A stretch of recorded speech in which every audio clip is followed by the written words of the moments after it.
There are rumors that the Jaguars might be shopping one of their veteran running backs, Travis Etienne or Tank Bigsby. Did my wish casting finally work? I've been trying to wish cast this all summer. Hasn't worked yet, but I'm hoping that now finally the wish casting is going to pay off. Jag's going to trade one of their veteran running backs, and it will be, in fact, Tootin' time, because he is my highest drafted player so far on DraftKings. I'm going to tell you about a little draft one and get one promo on DraftKings. Run a little read. It'll go about a minute. But before I do so, do want to remind you, please do like the video, subscribe to the YouTube channel if you haven't already done so, and hit the little notification bell if you want to get alerts when I go live. All of that is very much appreciated. I'll be back with you in 1 minute to do some drafting. Football season is right around the corner, and there's no better way to lock in your fantasy dominance early than with Best Ball on DraftKings, where you draft once and ride your roster all season long. And right now, DraftKings is giving all customers a can't-miss offer. Draft one, get one. Enter a lineup in the $15 million Best Ball contest for just $20, and you'll score another Best Ball ticket to play free for a share of $15 million, giving you a second shot to win big. It's easy. Just draft your team once, no weekly management required, and let your top scorers automatically start each week.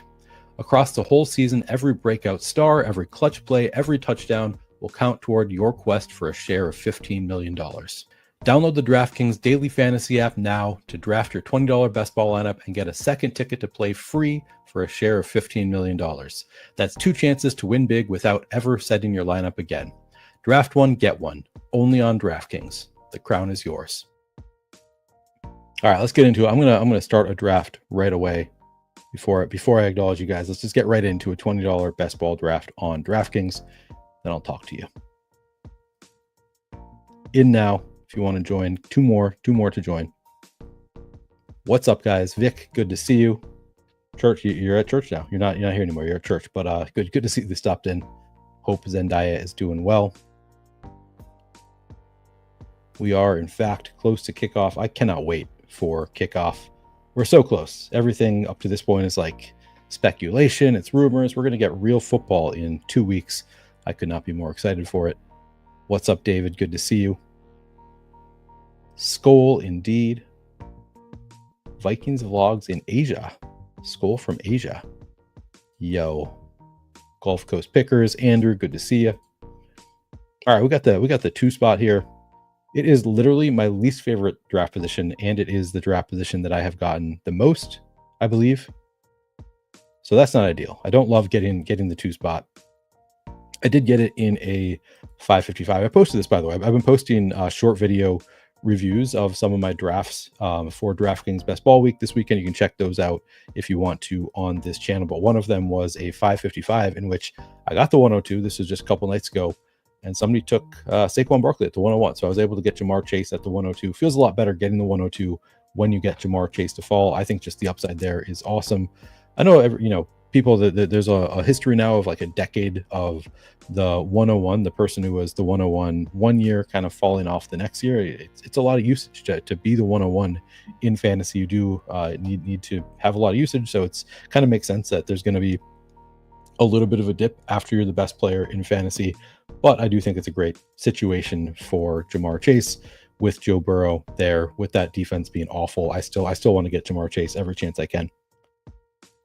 So happy to get him at the 102. Yeah, I think I'll take a Bijan share. I think I'm a little bit underweight to Bijan so far. Actually, I've got Best Ball Explorer open. So actually, after I make this pick, I'll go look at my exposures there.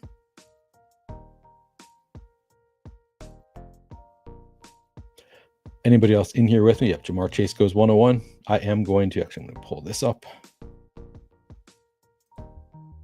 I often will take receivers here, but I'm just trying to IKB it less and just take the running backs there because I don't want to have, like zero exposure to Bijan. I'm underweight on, I think, all of the running backs, Bijan, Saquon, Jahmyr Gibbs. So I'm trying to, I want to get at least to like 6% of each of those guys.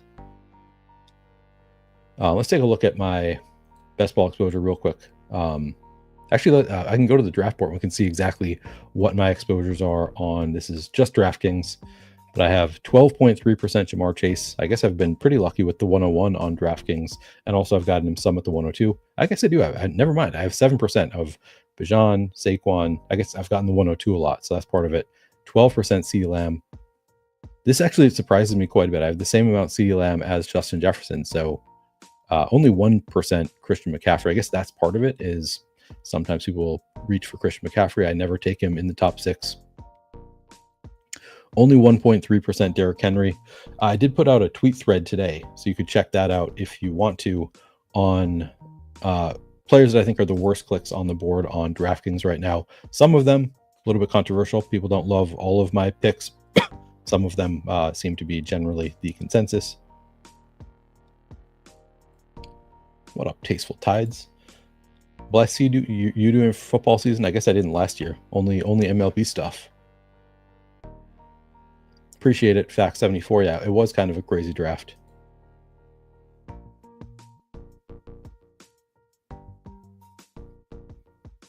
I do not love when people snipe my Bengals 101 stacks.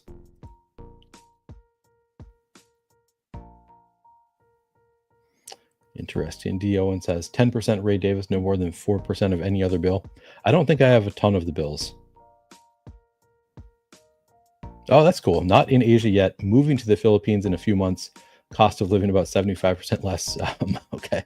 I was supposed to go to the Philippines. One of my best friends is Filipino, and his cousin was getting married, and we got all of our shots, all the things you need to go to the Philippines back in 2020. And literally we were supposed to go the week after when Rudy Gobert touched all the microphones, COVID was happening. We were supposed to be going that week to the Philippines, and it became untenable. We were not able to go to the Philippines. So now I've never been to South Asia. I feel like I've been to, I guess I don't know what all qualifies as Asia. I might have been to parts of Asia that are not like classic Asia, not what you think of, but yeah, I was not able to go to the Philippines when we had tickets. We had everything planned out. My friend's parents were going to be there for the wedding. They were going to kind of show us all around because they're from the Philippines originally. It was going to be super fun. Did not work out. I think I've got like 48 or so bullets left in the DK Millie. Gonna get through them.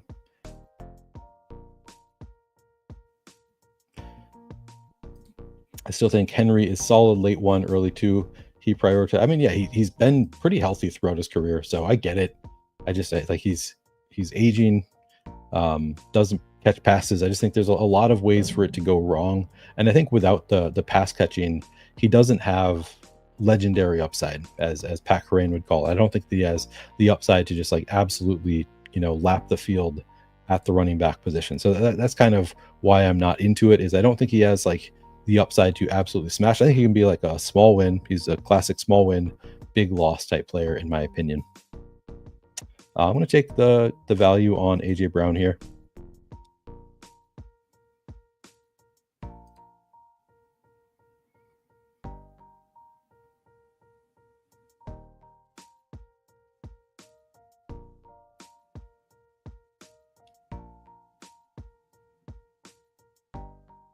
Is anybody else in here with me?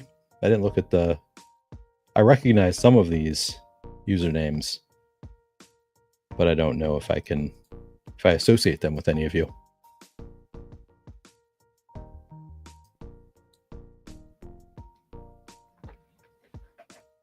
All right, we're going to use the full clock here.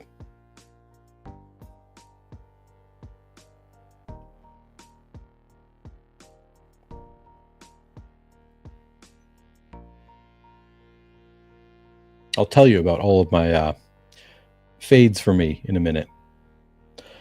Derrick Henry, as you may have seen, I have 1.3% exposure there. I think I'm going to take T here. Again, I like that. I like the situation for those Bengals receivers. All right.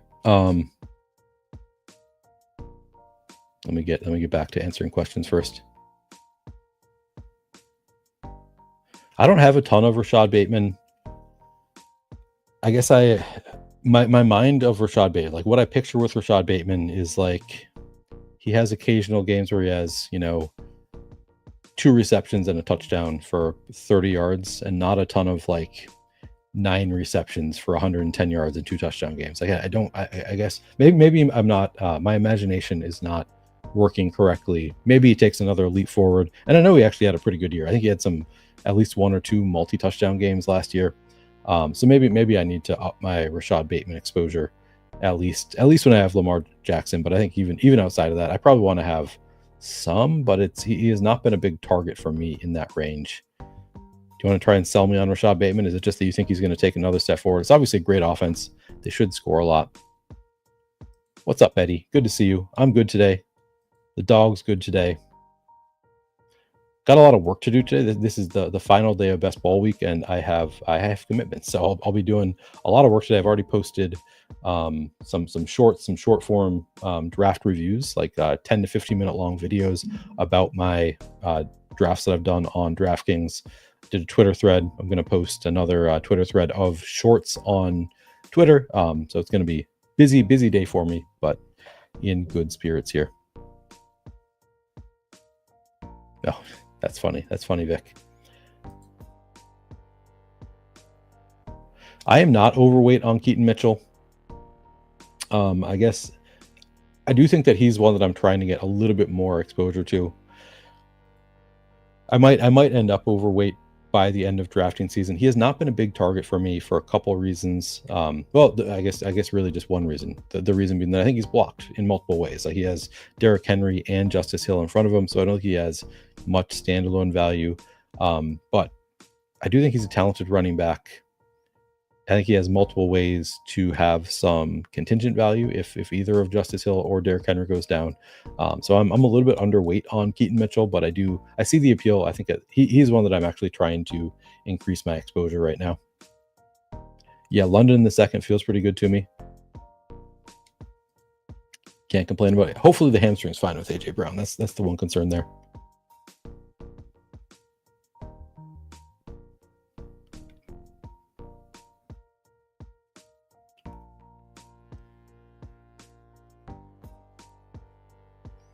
I mean, I'm not a huge Gopher fan, if I'm being honest. I don't watch a ton of college football in general.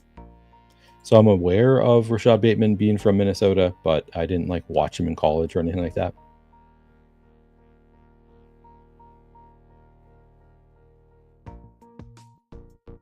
There is one player. Yeah, there's 2 players that I really want right now.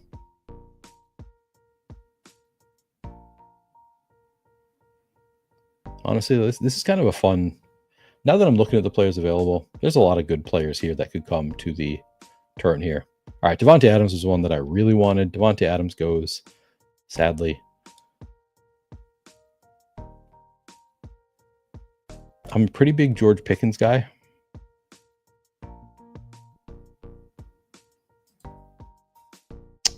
Oh, Burrow went. Interesting. I think I'm going to get my rare JMO exposure here, though. I was thinking George Pickens, but was the player that I was initially. So I really wanted Davante Adams. George Pickens is kind of a secondary player. But I don't have a ton of JMO, and I want to increase my exposure there. I was thinking Breece Hall, if he came back, might have been a target. All right, the turn goes a little quicker when I talk about who I want, interestingly. All right, got to change up. Got to change up what I'm doing here.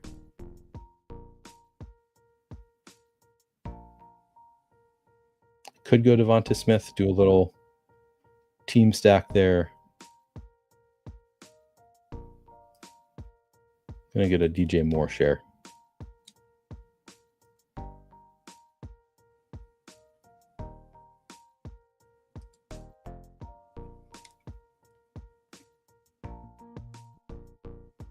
I have 10% of Mahomes, Worthy, Rice, Kelsey, Hollywood, and 8% Pacheco. I'm pretty stoked about that. I'm a huge believer. Yeah, I could see the Chiefs rebound in a big way this year. Like, just I think it's good. I've said this before, but I really mean I think that it's good that they did not win the Super Bowl for their prospects as fantasy players this year. Like, I really think that they're more likely to put their foot on the gas because they didn't win the Super Bowl, and they kind of have something to prove this year. Whereas if they had just won the Super Bowl, doing the boring thing again this year, where they didn't score that much throughout the year, just save it for the playoffs, I think they would just do that again and just like not really put a lot of effort into dominating the regular season because they just know they can. But because they lost in the Super Bowl, I think it's a little bit more likely that they're just going to be out for blood, trying to put up big scores, trying to win in a big way in the regular season. At least that's what I'm telling myself when I draft the Chiefs. Yep, tough division too. Yeah, you like the yellow flannel? I do like it. It's a comfortable one. Yeah, Hampton, a guy that I thought was going to be moving up to the second round with Najee Harris injury. I thought like with Najee not returning, it's pretty clear that he's the top running back there on a good offense that should run a lot. They did lose their best offensive lineman, so that's not ideal. That's the only reason I'm not like really slamming Omar and Hampton, but I'm happy to get him at pick 30 pretty regularly.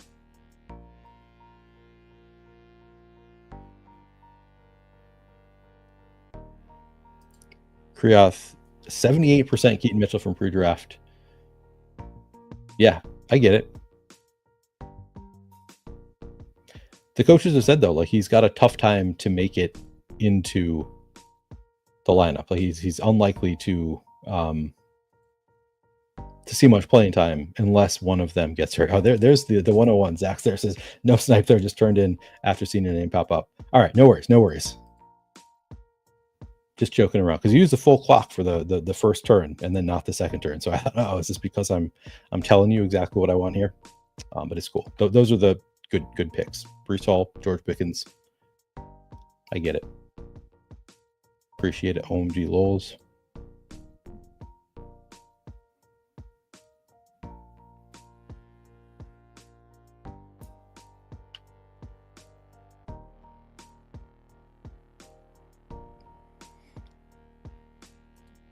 Yeah, I'm hesitant to read too much into what has won in the 5 slates we've had so far.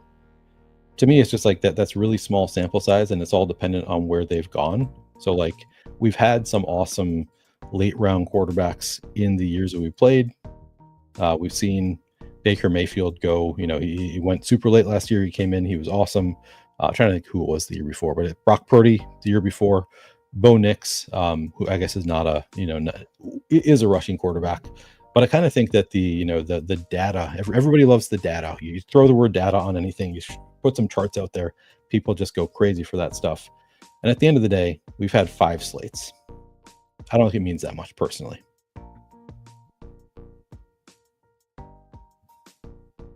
Oh no. Well, that's good to know. That's good information to know that the 101 is a sidekick user. So there are certain players that I know I need to take before it gets around the turn. Yeah, very, very nice start for Zachary. Yeah, I think DJ Moore falling a little bit because of Rome's hype. He's not falling a ton, but I do think that is part of it, at least. I'm not the biggest DJ Moore guy, but I think he's a pretty nice value here in the 5th round. And I think he said like that his body language was bad last year. He's acknowledged that, which I think is a really positive thing when a player like notes that and says he's going to change. It's good to hear. Good to hear from the player himself.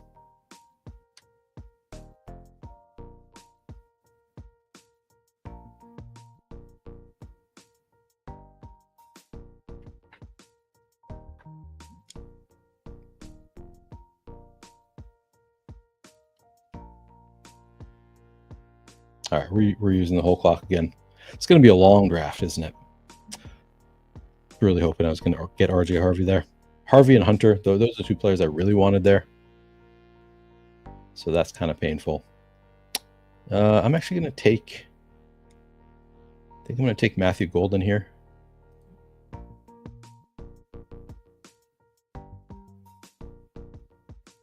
A lot of wide receivers on this team.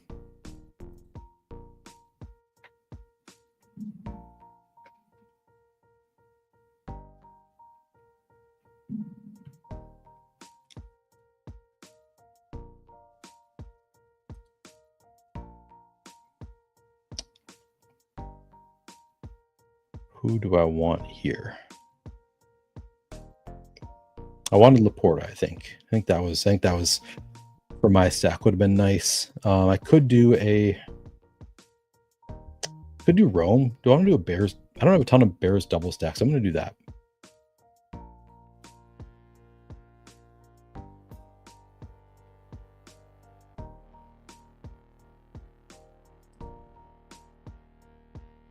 Right, let me catch up.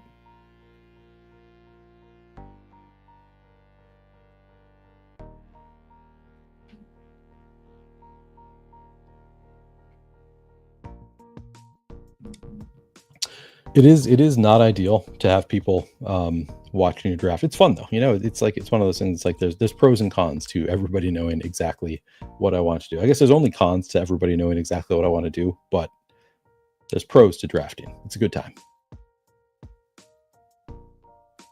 Yeah, I'm buying the Jaden Reed dip to some extent. Like he's not like a huge target for me right now, but I do think he's probably going to play early in the season.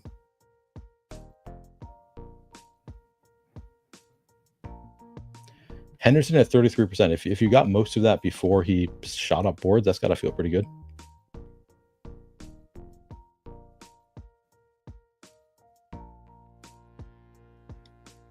Yeah, exactly. Just I think who wins these tournaments is just, it changes every year based on what is undervalued that year. So like every year the draft landscape changes. So looking at like, well, this is the construction that won. Here's where you wanted to draft quarterbacks. Here's where you wanted to draft running backs. Well, it depends on where they were going that particular year. So I don't read too much into those charts, that data.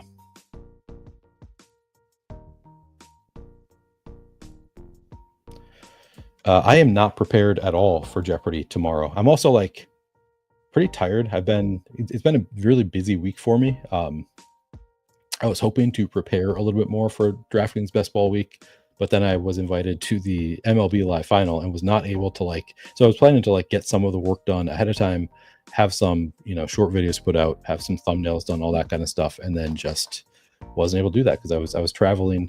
I came back, got home, and literally streamed that night. So it's been a really busy week for me. So I'm tired and I feel like I'm starting to get sick. So really need a good night's sleep tonight so that I can be on the top of my game for Best Ball Jeopardy. I don't need it to beat Tyler. Obviously, I'm going to crush PPR Tyler, but it's going to be a tougher competition getting to Candyman in the final.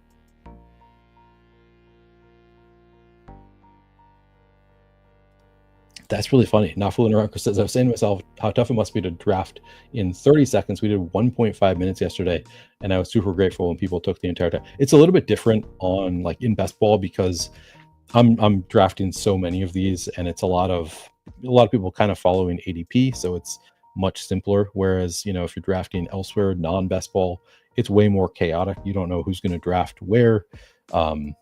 You maybe only want one quarterback. I don't know. It's a different environment here. Drafting Best Ball. Also, I've got the sidekick, so that helps. But in general, I'd say it's a little bit easier with Best Ball.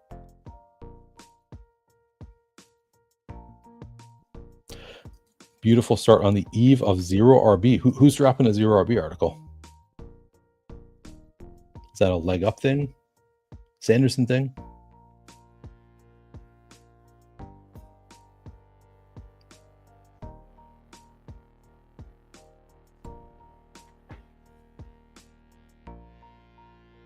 Also, people can see exactly what the sidekick thinks I should take. So you can also, even if I'm not talking about it, you could just be like, all right. Apparently, sometimes people think that is the pick for them because the sidekick is recommending it to me. Even though I'm sure Zach is getting different picks suggested to him right now. Probably not suggesting Caleb to him. 0160. I could just take Caleb here. Let me just look at the board though, because I know Zach doesn't need him. I don't see anybody else that I need to go after here though.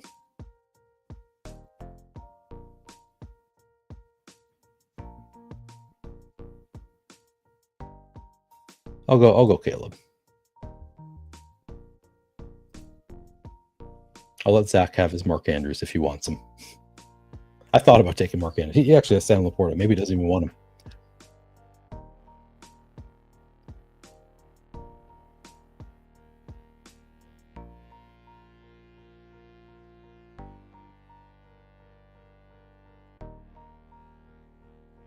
I just didn't feel strongly about any of the other players. Maybe J.K. Dobbins. I'm not buying this. There's a lot of buzz going around right now.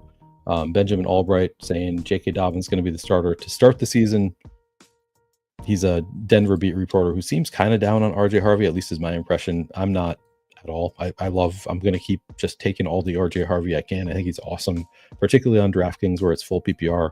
I don't care at all. Even if J.K. Dobbins is the week 1 starter, that's not going to scare me off of RJ Harvey. I think he's just a fantastic pick, but I do think J.K. Dobbins is going to be involved also. I think he's a really strong pick as well, so happy to share there.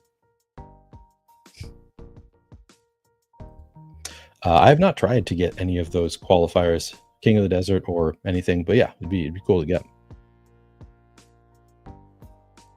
Scottsdale is cool. I've been to Scottsdale for a couple live finals. Good afternoon, MDS. Good to see you. Yeah, Carson Wentz, ninth round, Carson Wentz.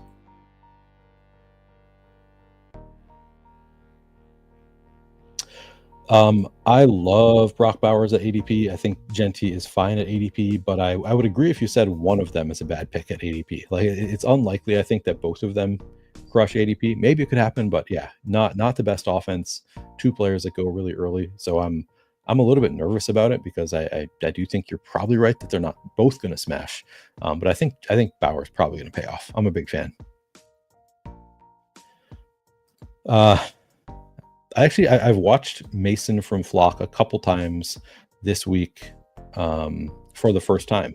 I had never really watched their stuff before, but then people kept telling me that I was in a high stakes draft that he streamed, which I didn't even realize at the time. So I went back to watch that one and found it. Yeah, I don't know. It's an interesting way of doing. He like obviously crushes the content. He like gets, he's got over 1,000 concurrent viewers at all times. Absolutely crushes everything. But I'm watching it like there's like not a ton of analysis going on. It's just like he's telling stories, and then he's like, and here the pick is going to be Hunter Henry, and then goes back to his stories. It's fascinating. Good for him. Yeah, Bill went already. Pick 86.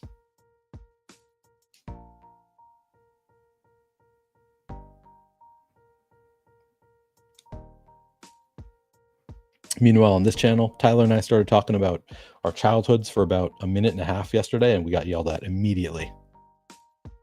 Nobody's coming here for stories. I'll tell them anyway, though.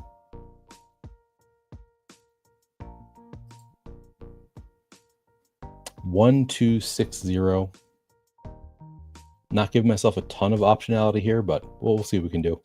Bijan Robinson, A.J. Brown, T. Higgins, Jamison Williams, DJ Moore, Matthew Golden, Romo Dunze, Caleb Williams, J.K. Dobbins.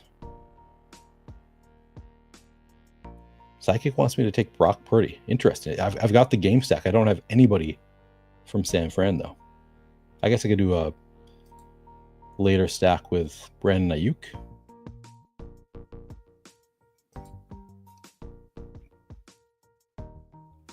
Purdy goes. Don't even need to think about it.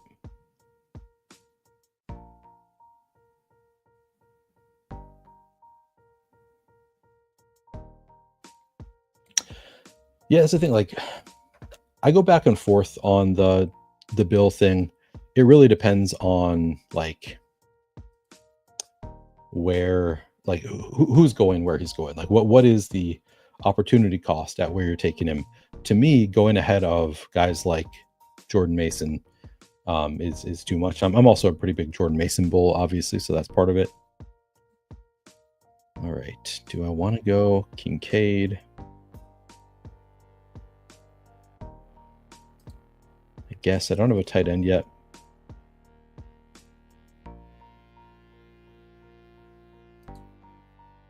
Do have a lot of receivers already. It's unfortunate that I have a lot of receivers, and all of my favorite picks right here are receivers.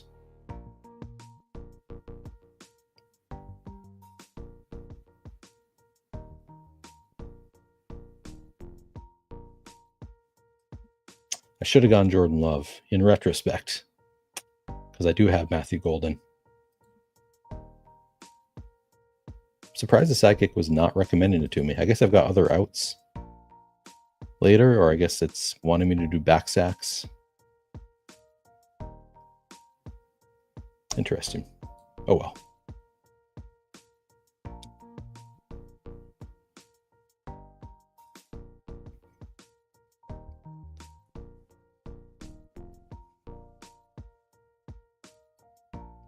Yeah, Mason, definitely more of a personality. I guess I'm not really familiar. I saw there was a little tiff between him and the other guy, Ercolano, because Ercolano like reposted one of his videos, like did commentary on a Mason video, and I watched like 10 minutes of it actually on on Ercolano's channel, which I guess was what Mason was upset about, and it seemed cool, fun. They must have a lot of money to all be able to like travel to each other to do drafts. Or maybe he just has a lot of money and pays for all of them. I guess I don't know how that works. Cool concept though. I've actually had people in my league suggest like, hey, you should do content on our league. Maybe I could do it someday. But yeah, I'm not really that type of streamer. I mean, if it's fun, I'm open to doing whatever. That's funny, Mike Rob. Pre-World War II stories, my childhood. I don't mind it at all. Zach says, what are your thoughts on 2 quarterbacks from the same Week 17 game if both are stacked? I have no issue with it. I already was like, I was skeptical of that analysis, that it's a bad thing. Like I understand it as a potential bad thing. It was always like, okay, maybe it's a slight ding. But then talking to, or no, I don't think I talked to him. Like I saw Shady Advice talking about it on a stream. He's doing deep data dives, and he said it's like it's not a thing that you need to worry about at all.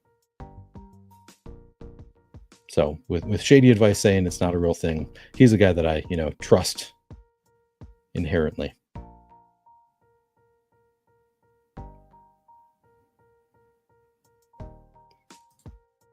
I like taking Daniels round 3 in the 2 spot, and then you got the chance of getting the Pickens-McLaurin combo. Interesting. Okay. I don't hate that. He could easily be the quarterback 1 this year. What's going on, Nickel? Good to see you.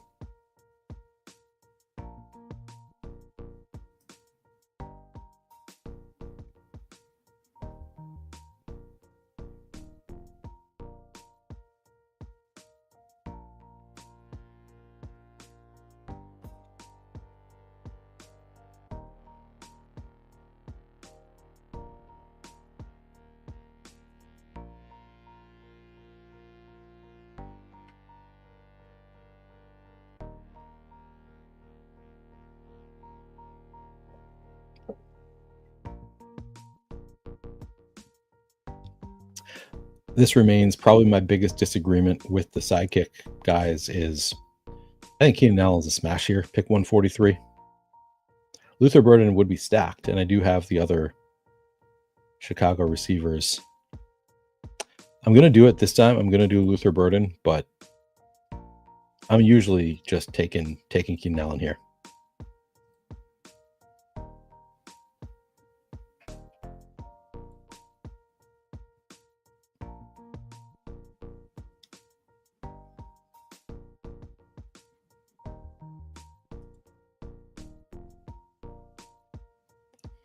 I'm trying to like keep in mind players that I get 0 of based on my rankings. Trey Benson's a guy that I have very, very little of. I basically always take Dylan Sampson ahead of him, Ray Davis. Like these are all guys, and the sidekick wants me to do that. And Dylan Sampson, I feel really good about. But I also don't want to have like 0 Trey Benson in case it is true that he is going to have more of a role this year.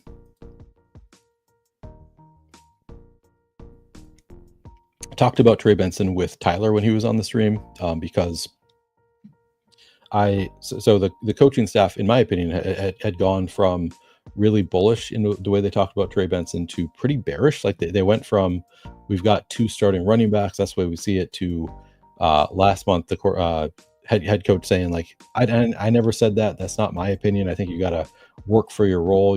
People are gonna get whatever role that they earn. Everything really bullish on James Conner. So to me, it was like they do not really like Trey Benson. However, the most recent, they have come back. And then we had James Conner come out and say, I think we're both capable of being starting running back. It's a 1A, 1B situation, which to me, everybody read way too much into that. To me, that's like a big nothing burger. James Conner hyping up his other running back on the team. The young guy is absolutely nothing. But the coaches did sit Trey Benson out for a preseason game, and they said, we already know what we have in him. He's already proven himself. So to me, that was actually really bullish. So now I'm kind of thinking, all right, maybe if I'm going to be underweight on all of the aging running backs, I need to be getting a little bit more of the backups to those guys. And Trey Benson, one of those guys that I think I should probably be getting more if I'm going to be fading. And I'm not really fading James Conner, actually. I think I'm probably right with the field there, but clearly some upside there in Trey Benson.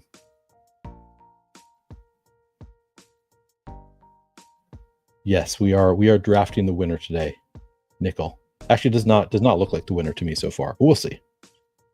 How much emphasis do you put on week 17 when drafting? Some, I would say. Probably less than a lot of streamers. I mean, obviously that's where most of the money is decided in week 17, so I want to have game stacks when possible, but it's really just a tiebreaker for me. Yeah, I guess factoring in like the matchups in week 17 to some extent. So I don't want to say that like it's not important to me, because it's definitely important to me. But it's also kind of hard to predict week 17. So I don't know. It's a factor, but it's not the be all end all. I'm not like reaching rounds to take players that are stacked up in a game stack, as opposed to the team stacks. Really, really important to me.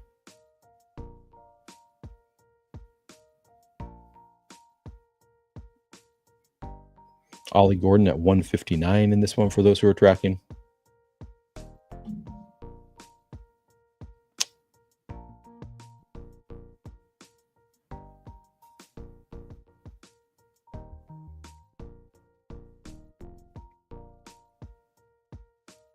See, I'm not loving this. One quarterback.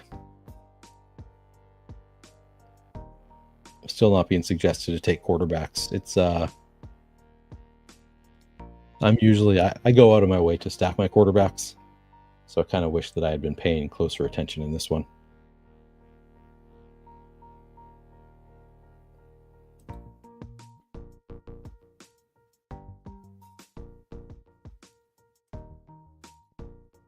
Because that is gross. Look at these quarterbacks here.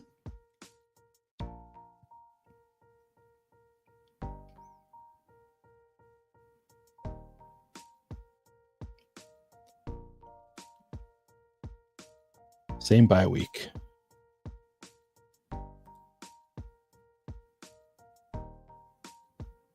I don't want any of these quarterbacks.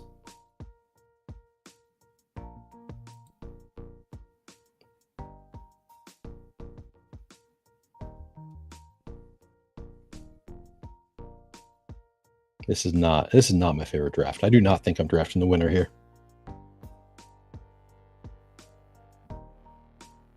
But we will try to salvage.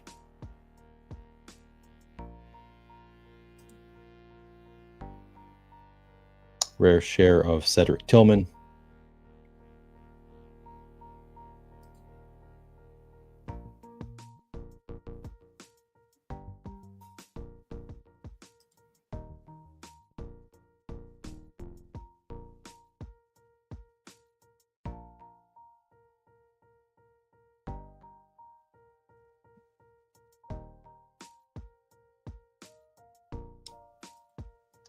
If we were drafting Garendo, who we thought was backup running back in San Francisco at 170, why are we drafting confirmed RB2 B-Rob at 120? I'm not sure I follow.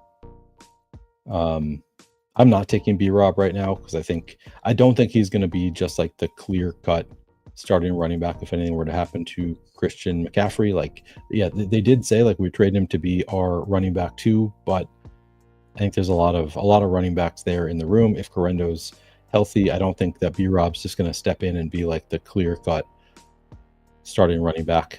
So I'm still not liking B-Rob at all at value personally. What's going on, Pepper Tony? You were not Fimps today.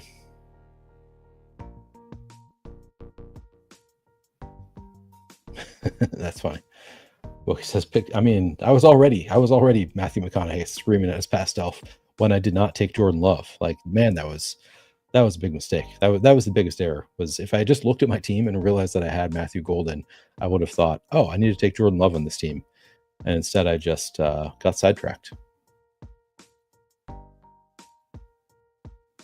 Much appreciated, Peppertone. Busy watching and liking your pre-recorded videos. Fimson Spirit is right. I would not say undraftable, but at current ADP, yeah, I think undraftable. I would take B-Rob at 150. I think 150 is a fair price for B-Rob right now. I also, I said at the beginning of the video, and I have not gotten into it. I did, if you're not on Twitter, did a thread of my 5 worst clicks on the board right now on DraftKings. And those players were Derrick Henry, who has an ADP of 1.11. To me, that's just too early for a running back who is aging, had a billion carries last year, doesn't catch the ball. To me, he's just going too early. I'd rather take the receivers there. Second one on my list was I thought about doing Marvin Harrison. I did not end up doing Marvin Harrison. I did Chuba Hubbard, just not involved in the passing game at all for the Panthers. JJ Zachariason did a great piece in his newsletter. Highly recommend subscribing to JJ's newsletter if you're not already, but just on how running backs who have just in general, running backs who have poor or do poorly in the metric yards per route run tend to lose value the following year, lose carries, and they rarely exceed their ADP by much the following year. So just a fascinating piece. And Chuba Hubbard was like the number one example of just like a really piss poor yards per route run last year. So it was pretty likely that he was going to lose some targets this year. And then the Panthers went out and got Rico Dowdle to make it a sure thing that he's going to lose some of that passing down work. So I think Chuba Hubbard, really tough click where he's going right now.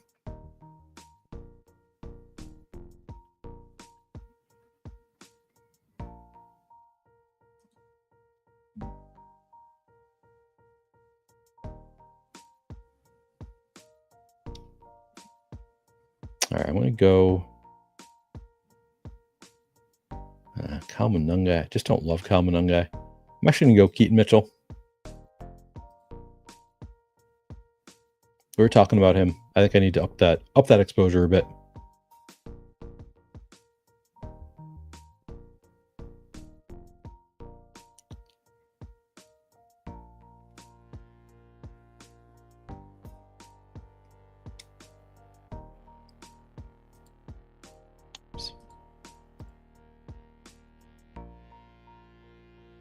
Oh, is Flacco already gone?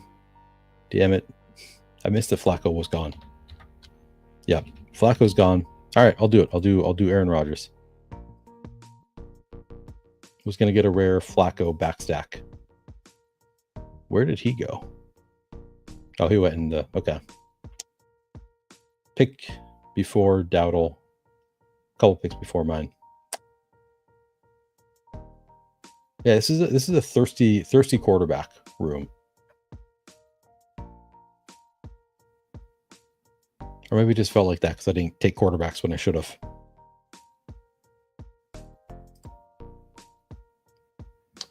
All right, so who else was on my list? Chuba Hubbard, because he doesn't catch the ball much. After that, it was, and the most controversial one was Tyler Warren. I think Tyler Warren just is undraftable right now at his current ADP.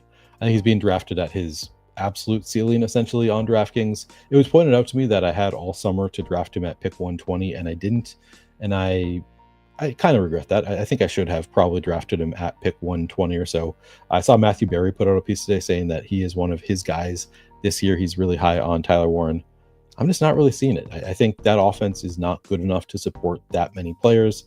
They've got, JT obviously needs to get his. Josh Downs, I think, is really good. He's going to be the primary pass catcher. I think Michael Pittman is probably the number 2 as far as the pass catchers go. So he's probably third in line for receptions on a team that is going to be one of the worst 6 or 7 teams in the NFL. Is projected to be one of the worst 6 or 7 offenses in the NFL. The counterpoint would be, what if he's Taysom Hill? He might be Taysom Hill. So that is there's a possibility that he's better than I'm expecting. Taysom Hill was crushing on a Saints team that was not that great. So that is within the range of outcomes, but I think it's unlikely for a rookie. I think they've talked about him quite a bit. They've been talking up their tight end. Coaches tend to talk up their tight end. But then the most recent quote that I saw on Tyler Warren from the coaching staff there in Indianapolis was like, I think he's going to have a good chance to have good games week to week. It's like, what does that mean? What the hell does that mean? Good chance to have good games week to week. Like that's not like, oh yeah, he's going to be a household name like Chase Brown. It's like he's got a good chance to have, I don't know. So I think people are getting over their skis on Tyler Warren, but I could end up being very wrong. It's a controversial take. People were not buying that one. Stevenson way too high. Grapefruit says he's fallen though. He's fallen quite a bit. What's going on, Candyman? I'll see you tomorrow night in the finals of Best Ball Jeopardy.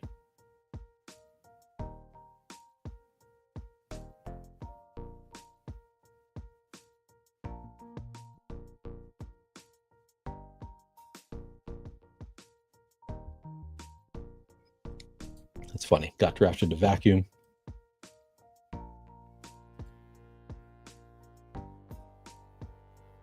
Congrats on being done with your task. Hope was a success.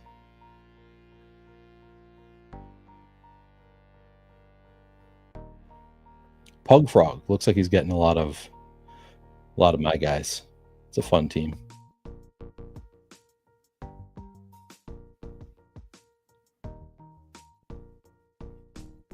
I am liking your team, Zach. I think it's a really strong one. Better than my team. We'll see. I've got a shot, but you could say that about literally any team. Yeah, this team's got a shot. Could do some damage in the playoff weeks. Maybe it advances. Maybe everybody else outside of my team gets hurt and mine has all the remaining players in the NFL. You just don't know.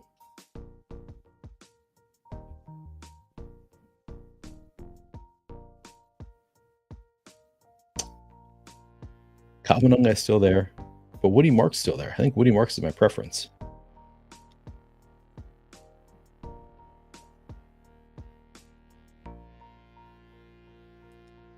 We're up to 3-5-8-2. So two picks left. Kendra Miller appears to be the confirmed RB2 on the Saints. Did all of the Pittsburgh guys go? They all went. All right, we're just doing unstacked Aaron Rodgers. That's fine. Any Colts that I want?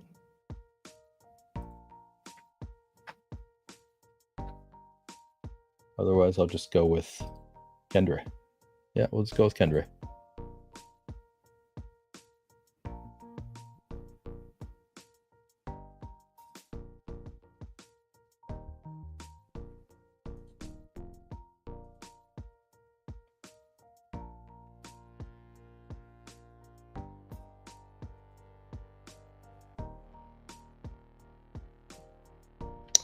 So we're going to have one team that is majorly stacked up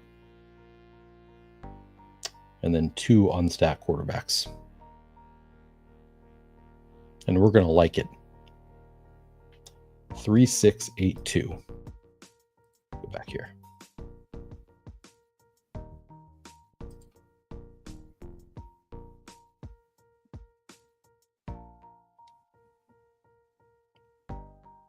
No, Best Ball Jeopardy is going to be on the FanSpeak network tomorrow night, 8 o'clock Central. I will be.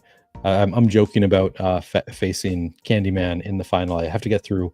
First of all, I have to get through PPR Tyler, fellow Minnesota boy. It'll be a good matchup. I'll get him on the bye week math, hopefully. Although, even that category is like, who was the first NFL franchise? And I'm like, I got no clue. Like, you got to know ball, and he probably knows more like fun random facts about the NFL than I do. I'm not really a random facts guy, which is really bad for Best Ball Jeopardy. I don't know how I've made it this far. Other than I've done well in the bi-week math because I can multiply high numbers pretty well. So that's been my saving grace. But now he's getting bored with just doing math, and he's making us do, like, one of the questions was literally like, subtract the bye week of the first NFL franchise from the most recent NFL franchise. I'm like, I don't know stuff like that. I don't remember. So that's tough. But yeah, check out Fanspeak Network tomorrow night. 9 Eastern will be the first show, and then immediately following my matchup with PPR Tyler, whichever one of us wins will face Candyman here in the final.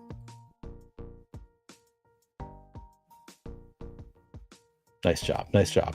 If you don't have to redo the vacuuming, you did it well.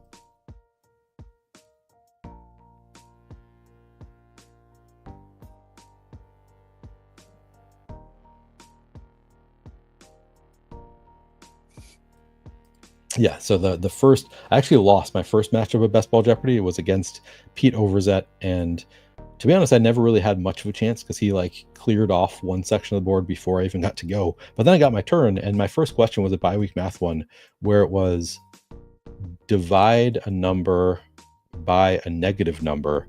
And I was like, I've never seen this before in my life. I'm pretty sure they weren't teaching that when I was in middle school or whatever. So I was like, I don't know how to divide by it. What does it mean when you divide by a negative number? In retrospect, I think pretty obvious that it is the number. So if it's 10 divided by negative 5, the answer is -2. But I thought it does do, I forget what I did, but I did some other weird reasoning and came up with some other number. But it was much simpler than I thought it was. I wish I had just known how that works. So I actually got that wrong and went back to Pete, and then he just put me out of my misery. Roman Wilson is still there. I guess I could do that. Got Dalton Kincaid. Yeah, let's do that. Let's get a second stacked quarterback. Although that is a lot of buy overlap there. So never mind. I'm doing a 3-6-8-3 with Noah Fant. What if Aaron Rodgers just rushes for all of his touchdowns? Could happen. All right, the grossest team that I've drafted so far on DraftKings. I'll read it off.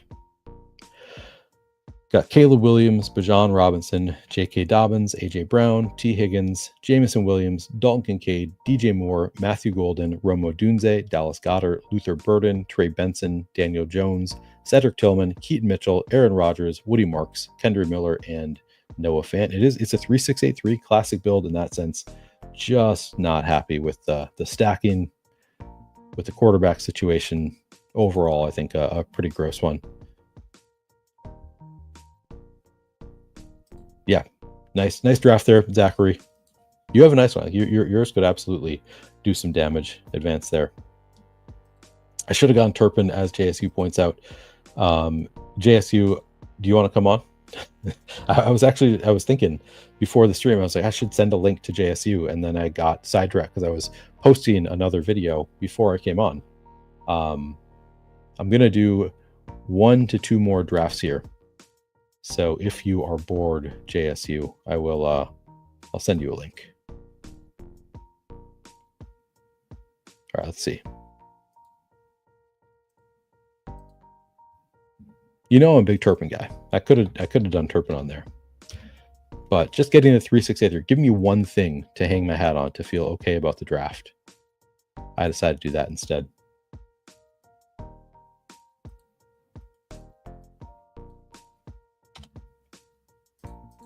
All right. JSU, I sent you a link.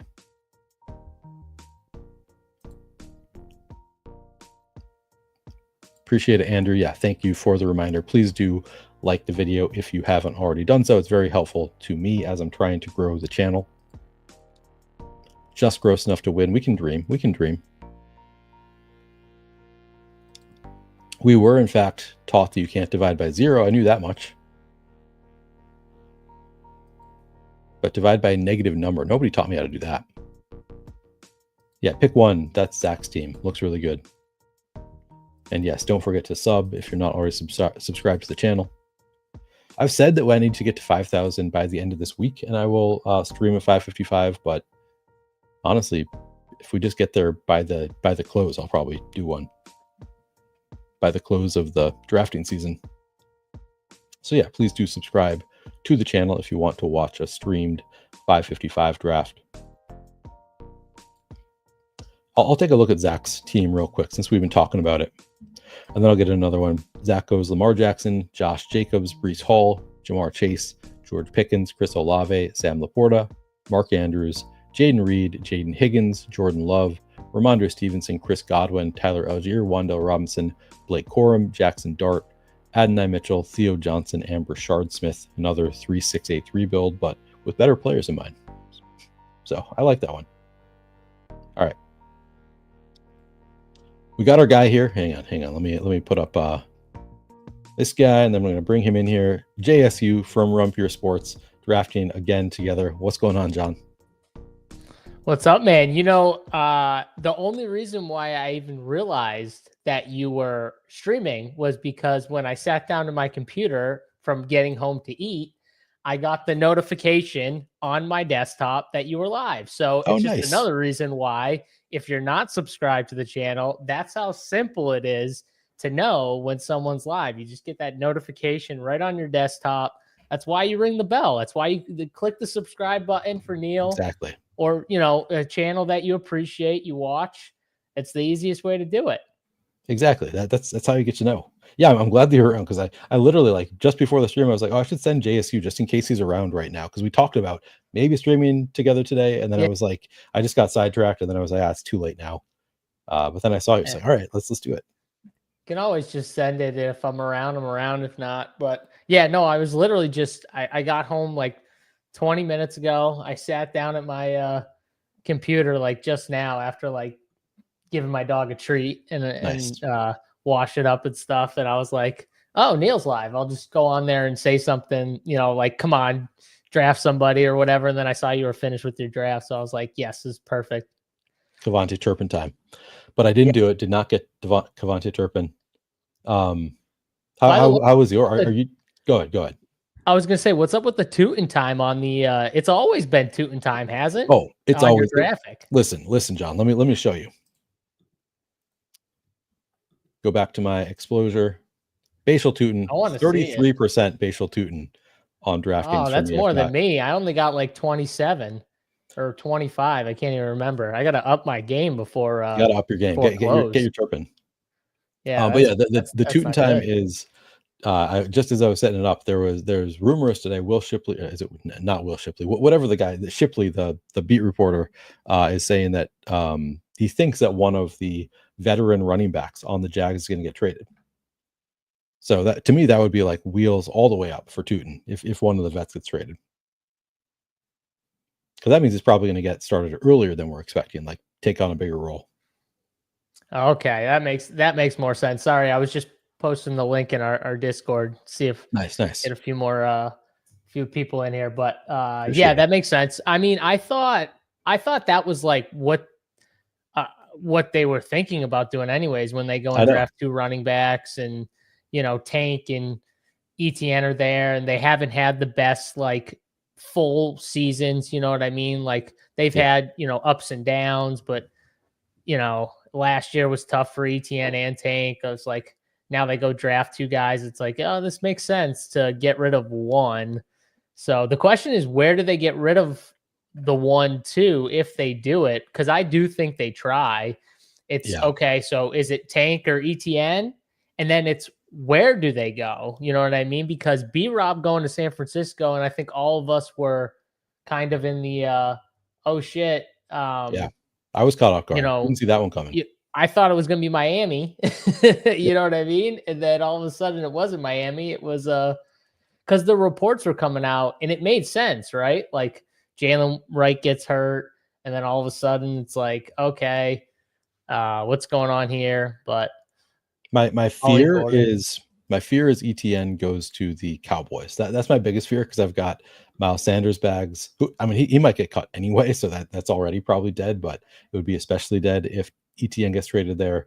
Probably kills any Jadon Blue bags as well. So but it would make sense to me for Travis Etienne to go to the Cowboys. Like, they are a competing team in need of some running back help. I think he's actually a talented running back. I suspect that he's the one that would have the most value in a trade, and the Jags clearly don't value him that much. So my guess is Etienne gets traded. That's who I was thinking too. And like you said, Etienne would kind of fit, I think, the Cowboys from like a running back need and want, like from a skill perspective. Like he kind of fits, I think, what they would want, Yeah. So I don't know if that would kill Jaden Blue. I think what would necessarily just kill Jaden Blue is him not being on the field. Yeah, he's already hurt. He's been hurt twice already, once in practice and once in the preseason game. That's never good when they've been banged up like that. So who do you like? You rolling with? Nakua? I mean, Puka can fall sometimes to the second round, although I have not gotten it much. I still try. That's why I don't love Puka. If you want him, though, take him since you haven't gotten a ton of them. I do. I'm a Devontae clicker more than a Puka. Trio, Amon-Ra, Genty, maybe. Yeah, Genty, Amon-Ra. I'm cool with that. Let's go Genty. I did a full. It was a weird team, but it was a full Raiders, Carolina. Almost full Carolina. I didn't get Chuba, but I got the backup running backs, and Denver. I did almost like a full stack of those because I was just trying to make like some weird teams for my last like couple drafts. So I did like full stacks of those three teams that aren't like the outside of Denver, the most amazing teams and stuff. But I went Bowers and Genty at the 11 spot, went 1-2, and Fun. did some different things, reached for some guys, but got all the stacks, got my quarterbacks. It was fun, honestly. But a lot of reaching for sure. But we could do it again here with Genty and Brock Bowers. Drake London goes. I kind of liked it, and I like it for the Millie too because I think it's like somewhat unique because everyone's going Neighbors, Bowers with the Genty or Neighbors and Bowers. Because of the correlation week 17. So, and you can still build out like we've done before the back stack with Jackson Dart and like Theo Johnson or Slayton or whoever you like is like a weird Tyrone Tracy. I know you like, so one of those guys. Kind of like I'm not big on Tyrone Tracy, but I draft some. You have him higher than me though. Oh yeah. Well, the sidekick has him pretty high these days. I'm kind of indifferent to. I'll take Jordan Mason to him. Almost like I IKB off of him to take Jordan Mason a lot of the time. So I'm not like super high on Tyrone Trace, but I'll take him some. Do you like Corum, Hunter, or neither? For me, it's Hunter. I think Corum is just like a dime store Kyron Williams, whereas Hunter, I think, is actually like has some juice. So to me, he's my favorite of the group. What do you think, John? I think, and this is all honesty, I think knowing what Sean McVay is going to do with the second and third running back is fool's gold in itself. Because I thought last year, man, they drafted Corum. He's a solid back. He's going to work in with Kyron, and it just didn't happen. And then obviously he got his chance and he got hurt. But, if Kyron's healthy, it's going to be Kyron. And then the second guy, it could be Hunter. It could be, I know that doesn't like help from the standpoint of the question, and he probably wants us to take a stand one way or another. I think it would be Hunter because, like Neil said, I agree with him. I think he does have a little more juice, but in reality, first of all, you need Kyron to go down just because of the way they play their running backs. Like Kyron's the guy they trust, and they trust him a lot because he fumbles a decent amount, and they still throw him back out there. So that and they paid him on top of it. So that tells you how much they like him. Yeah, they like Kyron quite a bit. I think there's a world in which Jarquez Hunter carves out a role for himself, but it would still be like the running back 2 role. Like, but it's like I think he could carve out a role where he gets 8 touches a game just because he kind of brings something that Kyron does not bring. So I think there's I like the standalone value for Jarquez Hunter potentially. Like I don't think that's like a given clearly. Like he might just be a complete zero like Corum was last year, but I think there's like a 30% chance that Jarquez Hunter like has some spike weeks even with Kyron healthy, but most I'm likely just you glad need. he's going at the end. You know what I mean? Because Yeah, we were taking like, and I fell trap to the Corum thing in like the 130s and stuff. And, looking back on it, it's like, man, that has to be like one of the worst picks of best ball season last year was like the Corum stuff in that range. If you took Corum in the 18th, 19th, 20th round last year, that wouldn't have been a big deal. But where we were taking him was definitely, we were taking him over Chuba Hubbard. yeah. Who, That's true, man. I didn't think about that. Chuba was one of my biggest misses last year. Like for somebody who did a ton of zero RB, I had like virtually no Chuba Hubbard because I was like, no, what's the guy, Jonathan Brooks? Jonathan Brooks. Yeah. I was sure was Yeah. going to come in and was like, well, he's only going to have any value in the first like 6 weeks or whatever, and then this rookie's going to come in and he's going to just take over, and of course, yeah, Yeah. the rest See, is history. I was super high on Chuba, but I was still taking Corum before Chuba. You know what I mean? I took them both, but I Yeah, was taking Corum before Chuba, which in reality was just an absolute swing and miss when you look back on it. And you're like, oh my God, like that's bad. But that's me that's what too. I mean. Like we trust we trust like Sean McVay. Sometimes it doesn't work out when they take the picks and you think, oh, they spent the pick on him. It's decently high. He's gonna play, and it just doesn't work out that way. Yeah, yep. No, I fell for it too. Lamar goes one pick before us. You want to? I mean, we could take Devonta Adams here. I'd be fine with Garrett Wilson here. I'd be fine. Yeah, I still don't understand why no one's moving Mike Evans up.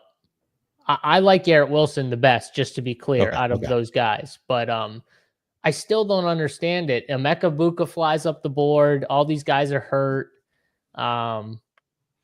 Yeah, I mean, I think Mike Evans is. I'm surprised he's not getting pushed up the board a little bit more in drafts. Yeah, I'm never excited by it. I still take a fair amount of Mike Evans, but it's just like they had to scratch and claw to get him to 1,000 yards last year. He's aging. I don't know. So He my was concern hurt is there. though. He was What's that? hurt. He was hurt though. He was hurt. That's 4 true, games, I I think. suppose. But like he's also like at the age where I'm just like I'm expecting him to be hurt for X number of games every year, Yeah. which maybe I'm an I think ageist. that's what it is. I think that's what it is, though.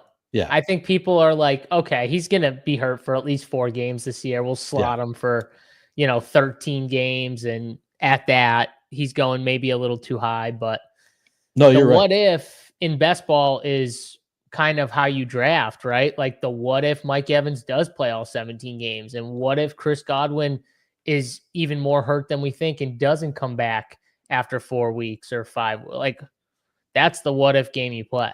Jalen McMillan isn't healthy all year. Let's take a share. Let's get a Mike Evans share. Or Tet. Tet works too, but I know you like Tet. That's why I said it. I've got a ton of Tet though. Mike, actually, Okay. let's take a look. How much Mike Evans do I have? That's I actually don't know. Well, it sounds like you're hating on the old, so Yeah, 6.5%, but only 3.4% of not fees. bad. So I've got him a lot of lower stake stuff. So yeah, good to get a share in the Millie Maker. There you go. Yeah, no, I watched the stream with Evan Silva, did a draft with Ben Gretsch and Mike Leone, I think, and he was he was so upset when they didn't take Mike Evans that he like got up out of his seat like and left the room because he was so mad. Who's Silva? Silva, yeah, it was pretty funny. That is funny. Yeah, he came back still like visibly upset. It was pretty great. He does have some like pretty good like reactions to stuff. He does do a good job of like the reactionary bit. They should just let him like not even let him draft anything. They should just let him react to everyone else's picks. You know what I mean? Like, oh my God, you just ruined this draft and just like do what you said and get up or whatever. I don't even think it's a bit. Big water bottle. Legit. Yeah. No, I think it's legit too. I think it's not a bit. I don't think it's a bit. I know all about bits. Wiley loves his bits. Oh yeah, Wiley, a big bit guy. Big guy. I mix up different build types. Like I'm big on just taking up what the room gives me. I don't like go in with like I'm doing 0 RB here. Or I'm doing a 3-6-8-3. For me, it's all about just taking what the room gives me. What about you, John? Yeah, it's the same thing. I mean, I want to take what the room gives me, and it's one of those things where, if you're building only a couple teams, like I know some people are just like, I'm just doing a few. I got some tickets. And it's like, okay, at that point, maybe you just build your favorite squads out and stuff like that. But if you're going heavy in best ball, you're drafting 50, 100, 150 teams or more. You should be trying to like get a little different at some point. But you still want to try to lean towards what the draft board gives you and not just get locked in too much into specific styles of how to draft. Like you went running back, tight end. Like if I was drafting 10 teams, I wouldn't do that once. Right. You know what I mean? But we're drafting hundreds. We're drafting hundreds, and I think it's awesome to do some running back, tight end teams and, to change up the style of build. Like, what would you go if you only had like five or 10 teams? 5 or 10 teams. Yeah, probably I wouldn't do this. I would probably do wide receiver, running back. Like, if I'm doing 10 teams, probably 6 times, or maybe less, maybe 3 times wide receiver, running back, 6 times wide receiver, 1 running back is probably what I would do. Something like that. I think that's probably where I'm at too. I'd be like 3-1 wide receiver to running back, I think is where I'd be. Yeah. Because I'm not a hero quarterback guy either in general. Not you don't like the elites? You don't like Allen? No, Lamar. I like them. I'm just not drafting them as much. I'm doing more. I've been trying to do more of the hero tight ends because I did so much early of the 3 cheap tight ends where I'd literally spend my,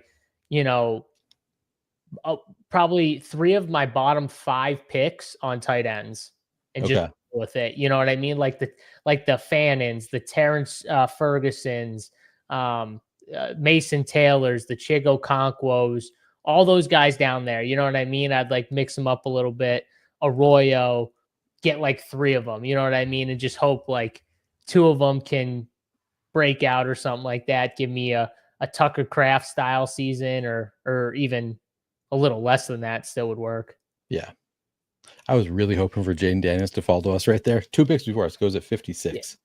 Yeah, I would take Jaden Daniels for sure if he fell to you. That's the thing, though. That's what you're talking about. Like, even if you didn't like stud quarterback, like at that point, you take Jaden Daniels. You let the draft come to you that way.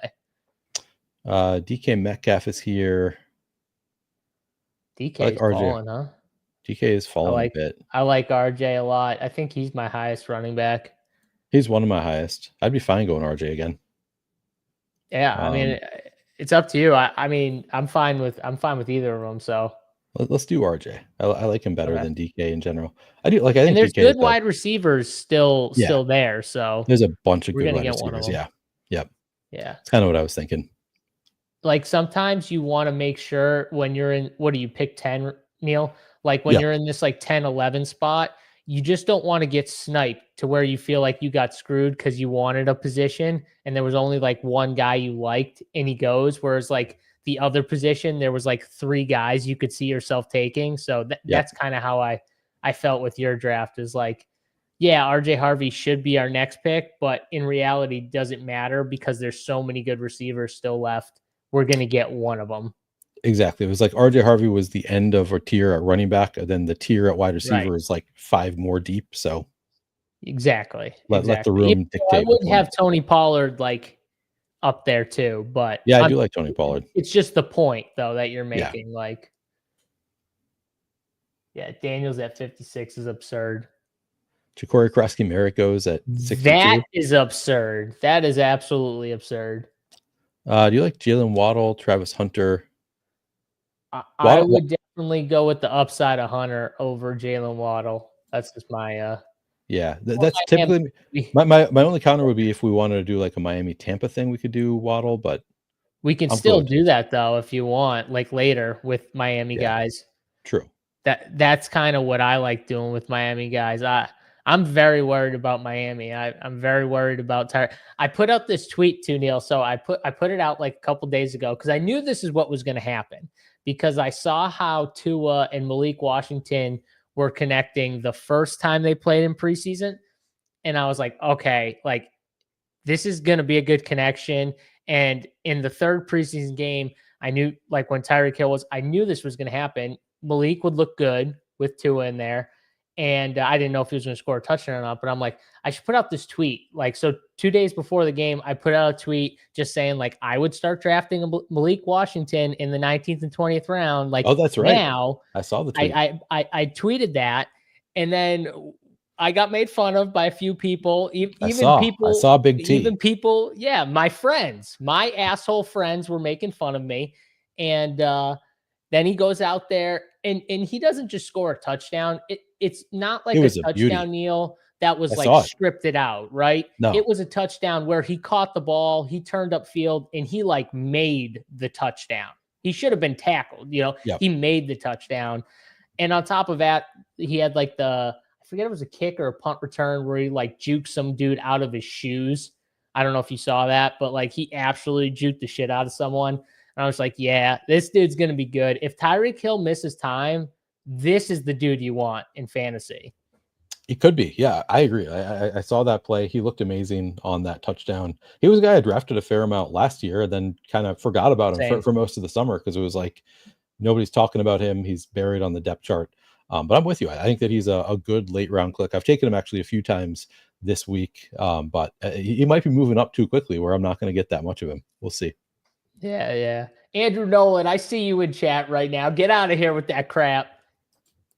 JSU comes in and train wrecks. I mean, this draft is going a lot better than my last draft did. So at this point, I think he might be helping. Draft, I saw his draft. I think he had Steelers on it. That should tell you everything you need to know. Yeah, I mean, you're not wrong. You're not wrong.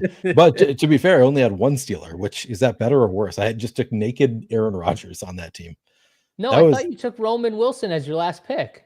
No, I switched it off to take a tight end so I could have the 3-6-8-3. Oh, I still thought you took Roman Wilson. All right, regardless, he had naked Aaron Rodgers. So I mean, come on, like no, it was gross. This draft is going a lot better than that one did. Yeah, this is get out of here, Andrew Nolan. I see funny. You. Yeah, love Andrew Nolan. Do I have only rookies and sophomores? Is that right? No, we got Mike Evans on the team and Garrett Wilson. Yeah. What are you talking about? I guess we got 4 of the 6 are rookies and sophomores. We got Neil's most hated old in the 4th round, Mike Evans. My most I'm come on. I've got a fair amount of Travis Kelce probably on DraftKings. That is ADP is my most hated old. Travis Kelce is definitely my most hated old because I don't have any of I might have like literally one team with Travis Kelce. And I have literally 0. I didn't even realize that I didn't have any until I was going through because I did a tweet thread today of the worst clicks on DraftKings. So I wanted to look at I look at the board, like who are the players I haven't taken at all. And I was like, Travis Kelce goes at 79 on DraftKings, like that. He's never even like been in my view of somebody that I'm thinking about. No, I'm looking now. I want to see if I even have a share. Yeah, I got 1 share. All right, you're beating me. Must have been an auto click. Damn it. I didn't even want that. I wonder how much Mahomes I have. I saw someone today who's an avid best ball drafter. I won't name his name, but if he is watching, he knows who he is. He said, I would take Pat Mahomes will be the QB1. Oh, so like, Davis. No, it wasn't Davis. It was another. It wasn't Davis. It wasn't like a streamer. But it was like a known Twitter best ball guy that has a decent like Twitter following for best ball and stuff. Okay. And he was like Pat Mahomes will finish the QB1. So I looked, I like clicked it because I was gonna be like, oh wow, you must have like 50% Patrick Mahomes. You know what I mean? Because that statement is telling me like you really like Pat Mahomes. So I said it to him, and he's like, oh, I only got 16%. I was like, what? If you think Pat Mahomes is the number 1, how do you have 6? And then he went into like I still like the mid-range at quarterback, kind of the cop-out stuff. And I was like, yeah, but you're telling me he's going to finish better than Jalen Hurts, Joe Burrow, Jaden Daniels, Josh Allen, Lamar Jackson. If I was giving you that hot take, I can guarantee you I'd have 40-50% of said player. Yeah. You know what I'm saying? So I thought it was a little weak sauce. I'm not going to lie. Yeah, I mean, as somebody who drafts pretty weak sauce exposures, I get it. Just like spreading out your exposures, not going all in on a guy just because you think he's got the big upside. But yeah, man, both Travis Kelce and Tyler Warren almost fell to us in a range where I was like, oh, maybe I consider them here. Thank God. We're going back to Wait, Baker's still there? What do you think of Yeah, Baker with our? we take Baker, I think. I'm not We don't super need in on that Baker, but anyways. yeah, I don't really love these other like it's a lot of players that I have a lot of. Baker. I honestly, I thought about writing up Baker as one of the worst clicks on the board at ADP. But then I was like, but ultimately, like if I have a Bucks player, I'm perfectly happy taking him here. Yeah, So he's just going at the cost after a massive season, so you're not getting a discount. Whereas, like a lot of the quarterbacks after him, you're getting a potential discount on. Whereas you're buying at Baker's like kind of high. You know, it's like CJ Stroud between difference between last year drafting and this year. If you drafted him last year, you were buying at his high point. If yeah, you're drafting him this year, you're back to buying him towards his low point, you know. So CJ Stroud is a much better click this year in best ball than he was last year, just from that standpoint. And, you know, just from the fact that he was going so high. That's why you think he's a bad. I don't think you think he's an actual bad like fantasy option. right. Yeah, exactly. Andrew says, just like all the streamers that hype up every single rookie so that they can say they were right. I mean, there are so many people that like you True. look at their Twitter, and I'm pretty sure it's just like that is their entire plan. It's like literally I'm going to say something good about every single player, and then I'm going to retweet that next year, and people aren't going to remember that I tweeted about literally every player. Yeah, that's one of the most annoying things to me in fantasy football. I did a Twitter thread a couple weeks ago at this point where I said, you know, I'm tired of everybody just like hyping up literally every player. I think it's like such an obnoxious way to get followers and stuff. So I wanted people to name your 5 my guys was what I put out in the thread. Gave people the opportunity to like, okay, just put your money, like literally you can't take more than 5. You can't name every player. Give me your 5 guys that you want to be associated with this coming year. How about this, Neil? And I was going to post this, but how about the 5 guys that you regret drafting? Anyone that's been drafting all summer because all these guys want to talk about is the guys that they love, right? No one ever Yeah. wants to talk about stuff they got wrong, you know, or potentially got wrong. And we all have those guys, right? Like I'm for the most part almost done drafting. I might do a couple more high stakes ones, but I'm pretty maxed out on DraftKings outside of like the 555. I pretty got it, you know, every other tournament like covered. So I might do a couple more 555s and then call it kind of quits there. But like, how about the 5 guys that you regret drafting all summer? You know what I mean? Because I bet you they're those guys. No, for sure. No, let's after we make these next 2 picks, let me pull up my my Explorer and we can look at some of my top exposures and talk about who my regrets are. Because I'm sure I've got some. I I love mean, that. Miles Sanders immediately comes to mind for me because I've got a ton of Miles Sanders, and now it's like he might get cut, so that's not good. And 2, I wanted to make it a point like it can't be a guy that just got injured. Yeah. You're not regretting it. You're upset you took him, but that's not a regret based off of like maybe like he looks really bad in camp. Yeah, it's not like you were wrong. It's like you got unlucky. You need the ones you're actually wrong right. about. Where, Yeah. Which I guess Like Miles Jalen Sanders is McMillan, like, he fell on his neck. You know what I mean? Like there's nothing you yeah, can do about that. That's yeah, such an awkward situation to, you know, it's not a Jalen McMillan thing. It's like a Jalen Wright thing before he got injured. Like, man, he looked really bad in preseason, and Ollie Gordon just looks way better than him. yeah, You know, like I regret drafting Wright over Gordon. You know, that something like that. yeah. Where are we at? Kyler Murray still on the board? Kyler Murray's still on the board at 106.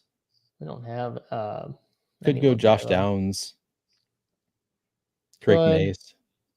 I like Drake May as a quarterback. It's a little early, but I don't mind that unless you want Josh Downs. Daniel Jones is definitely better for Josh Downs. That's true. As long as he's healthy, he's going to be good. Yeah. With Kyler still there too, it's like I don't really want to take Drake May this early with Kyler still on the board. Yeah, no, definitely. I mean, at what point do you just say screw it and take Kyler? I mean, I consider him here at 111, but I like because both Justin Fields and Drake May are still there too. It's like I'd probably rather just take one of those guys than take unstat Kyler. Oh, we have Garrett Wilson too, so Justin Fields would make sense for our team. Yeah, Justin Fields definitely in play. The only problem is that they have the same bye. Yeah, so we would need a third quarterback. I still think that's probably the best click for us, but which I like 3 quarterbacks anyways, so I wouldn't be I wouldn't be mad at it. Yeah. I mean, like Geno Smith would work good with our team. Yeah. But then I think I said that the last time we were drafting, and Geno Smith just kept getting taken from us every single time somehow. Yeah. So, all right, we got Justin Fields, so we do need a third quarterback here, but I think it's a strong enough start. All right, let's take a look at my highest exposure. So Bashal Tootin.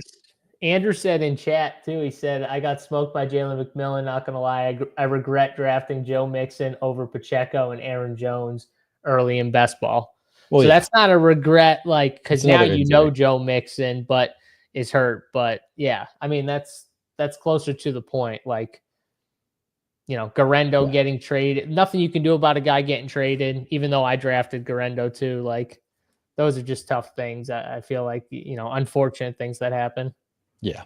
I mean, for the most part, I'm pretty happy with my exposures. Like Jalen Noel, I sort of regret just because he's free right now. I mean, you can see that I've lost a lot of ADP on him. So it's like, yeah, probably should have been mixing in more other players there. So that's one that I think fits the like, but like I don't really regret it because I still think he has upside. So it's like minor regret there. I mean, you're not going to regret it if Christian Kirk gets hurt. Yeah, exactly. You know what I mean? So, which is what you were kind of needing anyways. You just lost a little value in his closing, you know, ADP pretty much. Yeah, I'm trying. I mean, so far, I don't see anybody like Jaden Higgins again. I lost some ADP, but again, I think I'm still drafting him like not far from his ADP. So I would not say that it's a regret. Yeah, so I'm trying to play your game, and I'm not really regretting too many of my picks. What about Romeo Dobbs? What about Romeo Dobbs? There is some rumor they might get cut. I do. Like, I still think that he's a pretty good buy where he's going in drafts. I think that I mean, I guess that there is Matthew Golden buzz too. So like maybe Matthew Golden has just supplanted all the value. Yeah, I got one for you. Keenan Allen. Were you drafted him early, or did you start drafting him after the news? I drafted some early. I mean, I got some ADP value, looks like. So I would say I mostly drafted him after the news, but as he was screaming up the boards, I was just staying ahead of it. Like, it was like, okay, he's up at ADP 150 now. I'm going to take him at 140 before he gets there. So he was kind of a priority for me as soon as he signed with the Chargers. So I was like right at 8% when he signed with the Chargers. So I didn't get like really ahead of it, but then I knew that he was going to keep moving up, and I was like, I think full PPR, I'm just going to beat the ADP, beat the rise up here. So I got a lot of him on his way up. So what you're saying is you might just be a little too sharp for this game. That's what you're saying in general. Yeah, that's exactly what I'm saying. Too sharp for the game. I mean, I play the ADP game.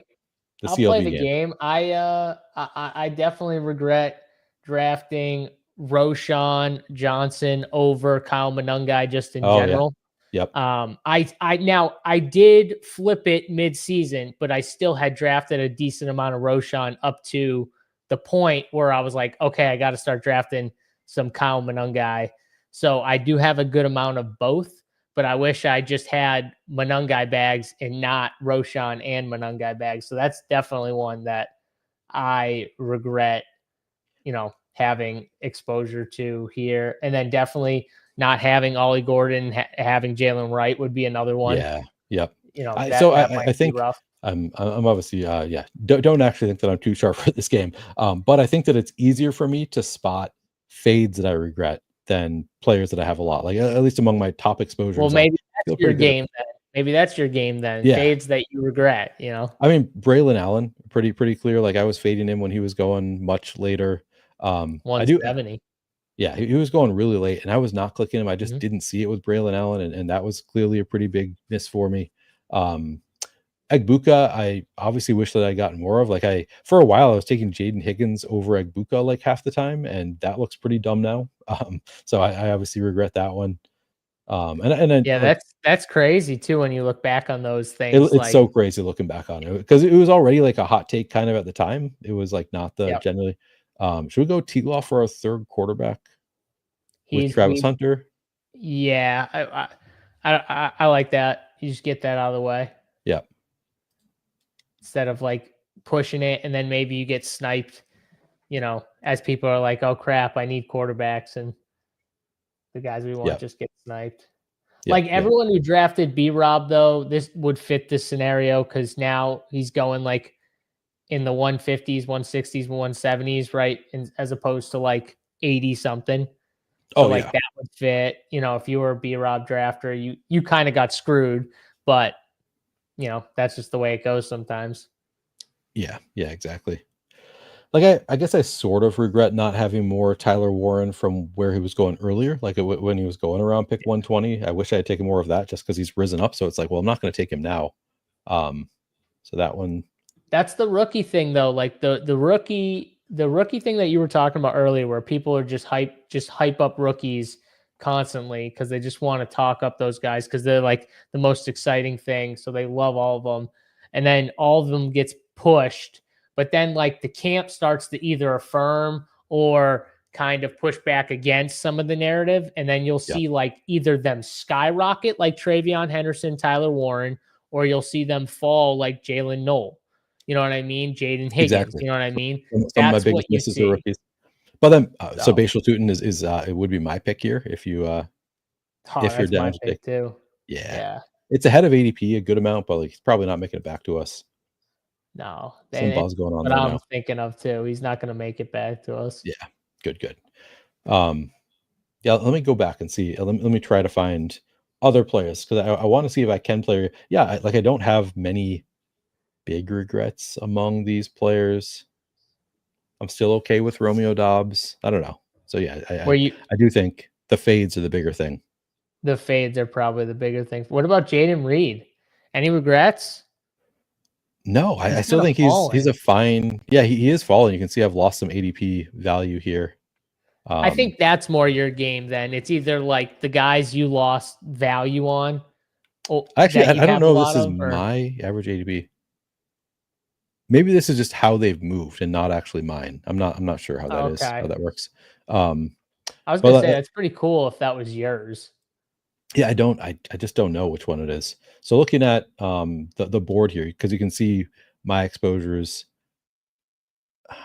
I mean, 1.3% Chris McCaffrey. That one was a miss by me because he was going second round when I started drafting, and I didn't take any then. So like he's moved up quite a bit. That one I obviously regret. I don't really regret Derrick Henry. I think I'm okay with that. Amon-Ra was going in the second round. Were you drafting him in the second round? He's always been just. Was he really? I guess I didn't remember that. He's been a guy that's kind of in the same tier as a bunch of these others. Don't you remember when the surgery news came out and he just started to fall for a little while? Oh, I don't remember that. Okay. Remember, he was getting some like cleanup surgery. It was only for like a couple weeks, but like he fell into the second round a good amount. Yeah. In drafts. So man, yeah, I should have taken more there. I was just looking at I feel like that was in June, but I Chase Brown, obviously, like Chase Brown, you could get like mid third round whenever you wanted him for months, and I took some, but like I only have 5.8% because I've completely stopped taking him. So I was like probably even with the field at that point, and obviously regret I didn't take more. Devin Achane, like I'm getting a second chance now, but like I was not taking him early, and then he came up to like the first 1-2 turn, and I was like, damn it, I should have taken more. Now I've got a second chance, so I guess I don't really regret it, but. Yeah, I regret not having like 20% Chase Brown. I only got like 10 or 12. Yeah, I wish I had more. Good. It's not. Yeah, I wish I had more. Like you said, you could get him like third round whenever you wanted to. Too. It was just in the third round. I was drafting so much like Garrett Wilson. Yeah, and me too. Yeah, Devontae Adams. I was taking a ton of Devontae Adams. Yeah. I only have 0.6% Jameson Williams on DraftKings. I think that's one that I won't say I regret it because I think I still have time to fix it. Like he hasn't really moved that much, but that's one that I like. Still get him. I see it and I'm like, I need to up those numbers. So I guess I sort of regret it. What's your Cortland Sutton bags? What do you got there? Where is 3.2%? Who? Are you a Cortland Sutton guy? Yeah, I like Denver, so I have a decent amount of Denver stacks. Like, where am I at with? I haven't played it through RJ Harvey. I got about 15%. I have about 15% Bo. I have 25% RJ Harvey. You're not a Ramondre Stevenson guy, right? He's the suggested pick here. No. We're at pick I'm not. 154, so it's a nice fall. But if you want to go with Dylan Sampson, Tyjae Spears, something else, I would definitely take Dylan Sampson or Tyjae Spears, or probably Sampson, because the more this thing drags out with like Judkins not getting signed, like the more I'm like, dude, you could just have like the number one running back for a team at pick 150, yeah, and it'd be pretty okay with that. So it's kind of where I'm at too.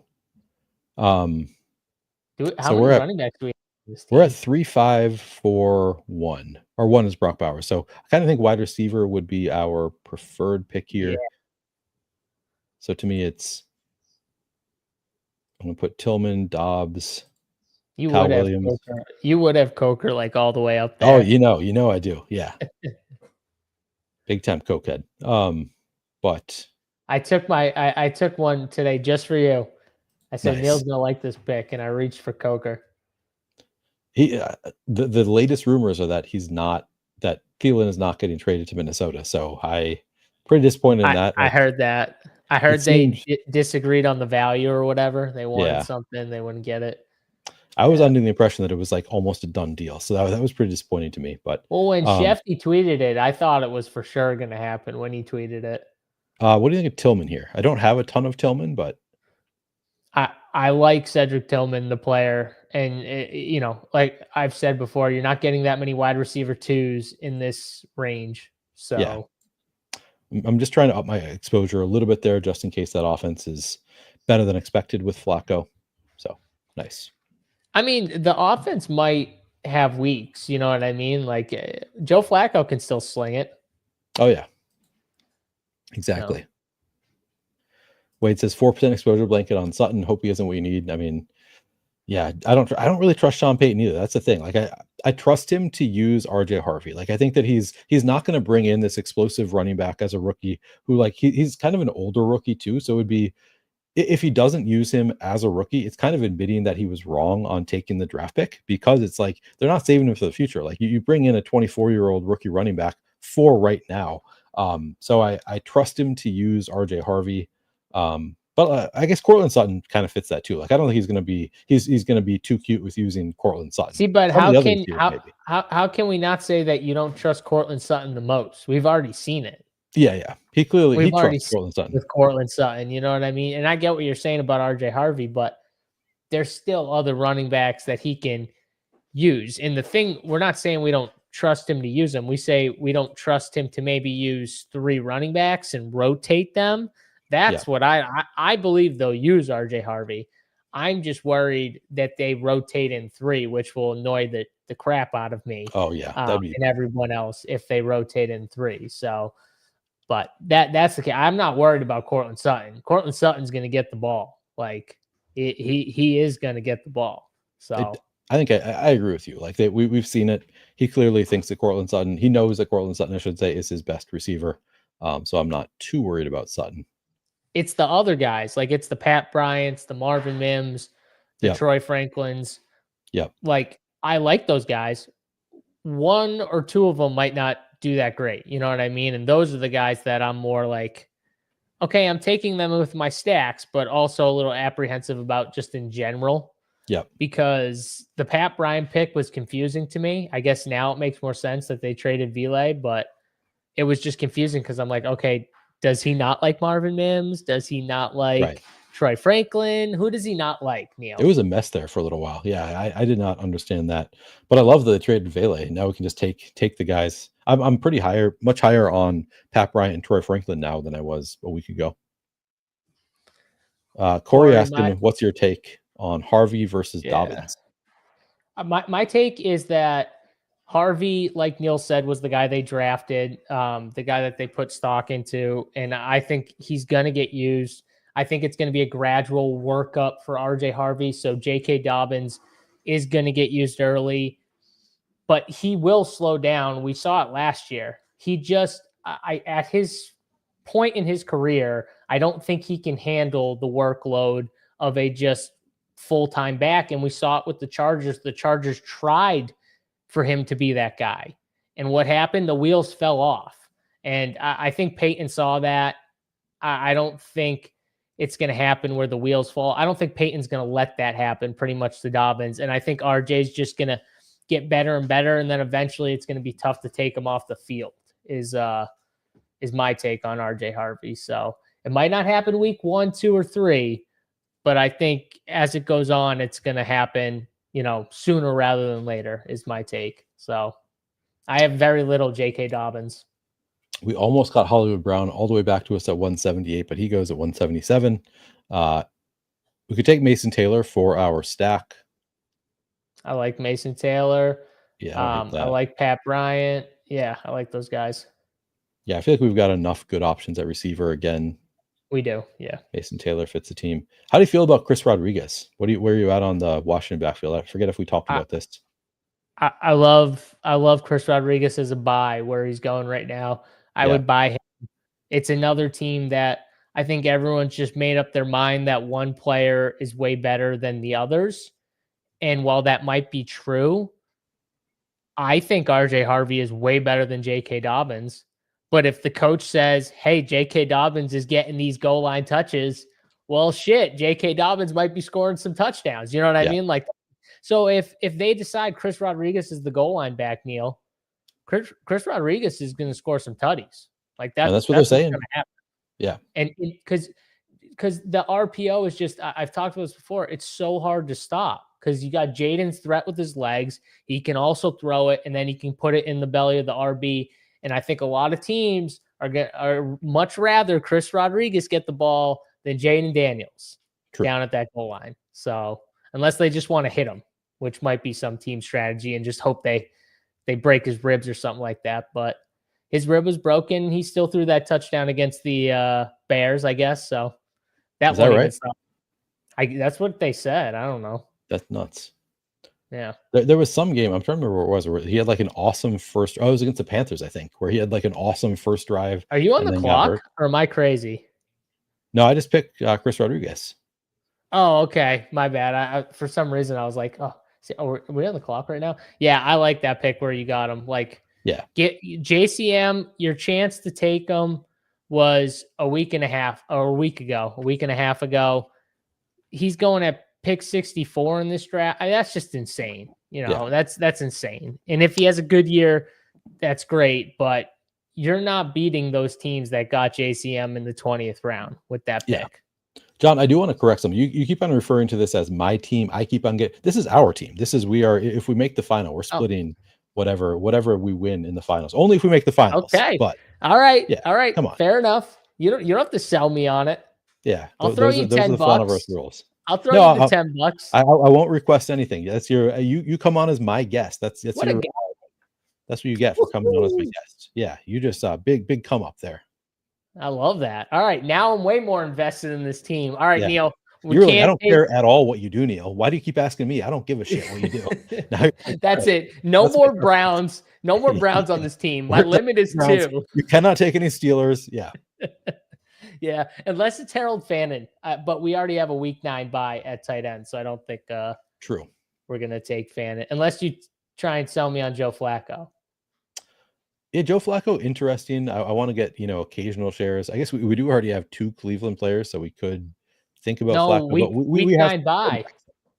Week 9 bye, though. We have 2 week 9 buys. Oh, that is true. Should we just eat up all the week 9 buys? I guess we didn't get Jalen Hurts, sadly. And we took Trevor Lawrence, which I remember. Oh, by the way, is Diami on the board? Diami, I think he was available with our last pick. So yeah, probably. I think he still is. All right, good. Don't you dare, if you're drafting with us, don't you dare take Diami. Those are the rules. Yeah. Yeah, we can take a Diami. I mean, we're at 3.652, so we need some more receivers. What's your highest owned like cheap wide receiver? Like how high did you go with like your favorite cheap like shitter wide receiver? Guy like 18th rounder. Oh, Jalen Noel, 32.5% Jalen Noel. Oh, okay, yeah, that's pretty high. Yeah. So I guess it would be him. 30% Diami. Damn, he's by far the most. I'm up to 21. I did not realize I'm up to 21% Jalen Coker. That happened quick.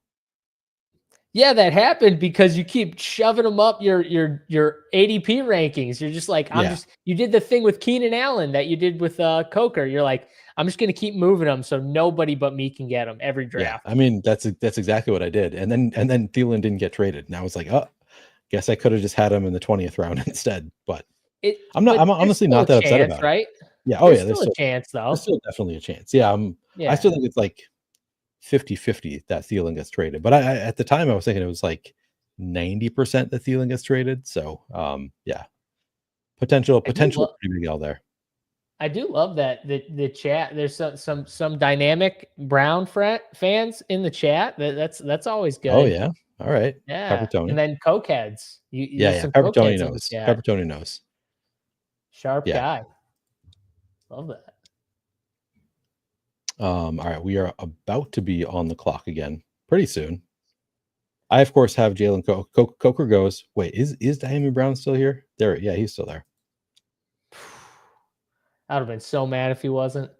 I mean, there's still GI said I like Mason Taylor and Stone Smart. Interesting. I haven't heard much Stone Smart takes. Yeah, I mean, I don't have a share of Stone Smart. I don't either. Right. I want the Stone Smart take. I want the reason behind the Stone Smart take. I'm always down to listen. Yeah, I'm always down to hear it out. He was pretty good, right? When he was on the Chargers as one of like 4 tight ends on the team. Yeah, I mean that's the thing with the Chargers though. They use multiple tight ends. So like you have a decent, and he was decent. You know, he was decent when out there. Yep. Oh, we are almost on the clock. All right, so we're at 3662 now. Did Troy Franklin get taken, Neil? Good question. I guess I can search for it, huh? Yeah, he went at 196. Okay. What about my guy Malik Washington? I bet he's still here. And I'm wrong. He's gone. I'm telling you that all people have to see is one damn preseason touchdown, and it just changes the minds. Unreal. I'm queuing up Jack Besh, Adonai Mitchell, Jalen Lane. I would take a shot on AD Mitchell unless you like Besh. I just think Besh might be the 4th guy there. And being the 4th guy as a Raiders receiver means you're like the 6th to 7th option. Yeah. When I look at it. Yep. What's up, JT? If we had Geno, I would have definitely taken Besh, though, to be clear. Like if we had like the stack going with Geno, I would have thought more about it, but yeah, for sure. So learned a new player from Liam's stream, Bryson Tremaine. I've never heard of Bryson Tremaine. Who does he play for? I guess I could search for it. I'm gonna look right now. Bryson. Oh yeah, this is a deep pool here. Carolina. Okay. What is he? A wide receiver? Wide receiver on Carolina. Man, they're so deep at wide receiver. He's got 1 reception for -2 yards. It's always good when you get a guy with -2 as his reception. That's always good. Yeah. I think I'm good. On that. I think I'm okay too. I get it. I get what these guys are doing though. They're trying to find those like guys that are not going to be owned at all and take them as their last guy. Cause you know, I know multiple sharp people that high volume best ball draft. And in the last round, that's all they do. And they just have like, they have like 5 to 8% of so many just like random 18th to 20th round picks. Yeah. And it's just like, yeah, I get it. I get what you're doing. Yeah. I think it makes perfect sense. Until you like feel really good about one. So like you and I, we're in on Turpentine. If there are players that you really like in the last round, then go for that guy instead. But yeah. Well, Liam didn't take it. Okay. We have the take. Well, I think you have the take that he's beating out Tolbert and going to play more. Yeah. I'm assuming that's your take, and that's my take. And if you have that take on someone, like then you should be drafting them way ahead of the field. You know what I mean? Like if you think, I'm trying to think, like the Malik Washington thing, like if you thought all summer Malik Washington was going to be the third wide receiver 3 with Tyreek Hill and the potential to be wide receiver 2 if anything happened to Tyreek Hill or Jalen Waddle, you're probably pretty high on Malik Washington. You probably got some decent Malik Washington bags. You know what I mean? Like that's the way I kind of look at it. But if you don't feel that way about anyone, which is kind of more like the way, you know, some of my buddies are, they're just like, yeah, I'm just like trying to find guys like 5-8%, mix it up, take different guys every draft. And try and get lucky with the guys that are very low owned in a milli maker format. I get it. Exactly. Yeah.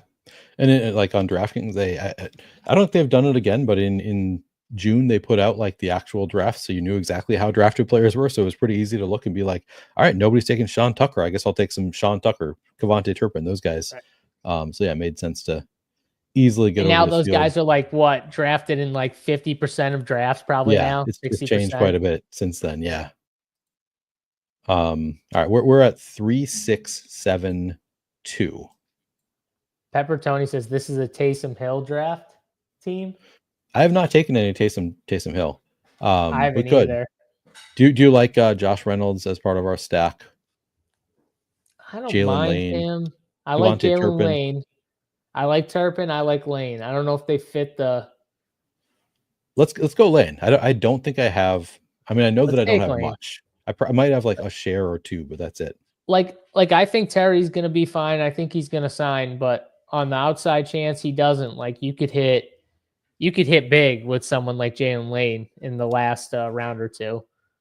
Yeah. So we've got Bowers and Mason Taylor, so we don't necessarily need another tight end.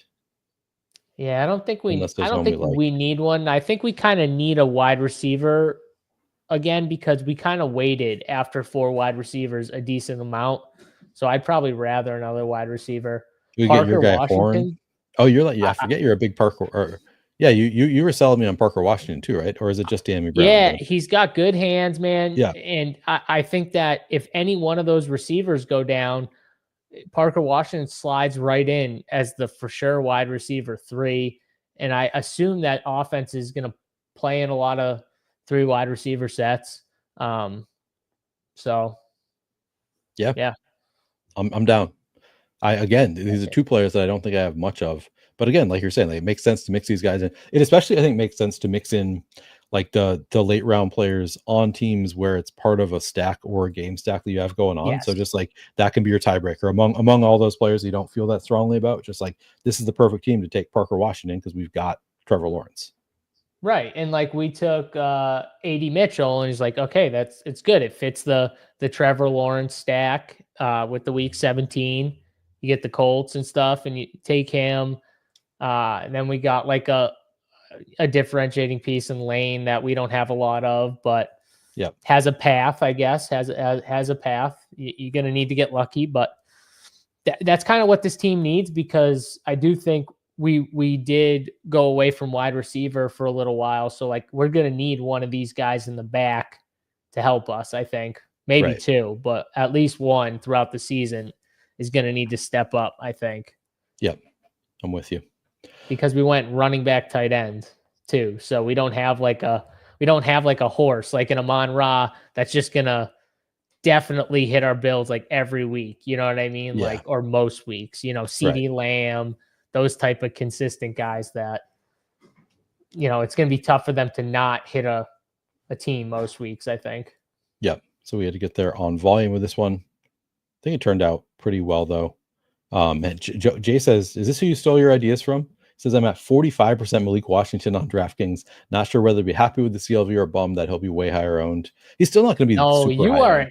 You are happy and you can still draft some in the 16th or 17th round. It's not like a JCM or Ja'Cory Croskey-Merritt. It's not like that situation where Malik Washington's getting steamed up to 85 or 65. You know, that's different. Right. That's when you're like, okay, I'm out. But like if Malik Washington's only like a few rounds ahead of where you were getting them, you can totally still be in on Malik Washington.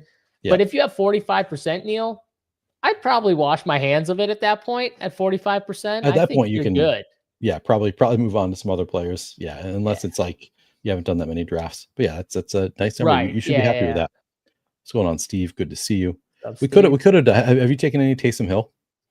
I haven't. And Taysom Hill was one of my highest tight ends drafted last year. It was him and Kyle Pitts, I think, were my 2 highest tight ends drafted last year.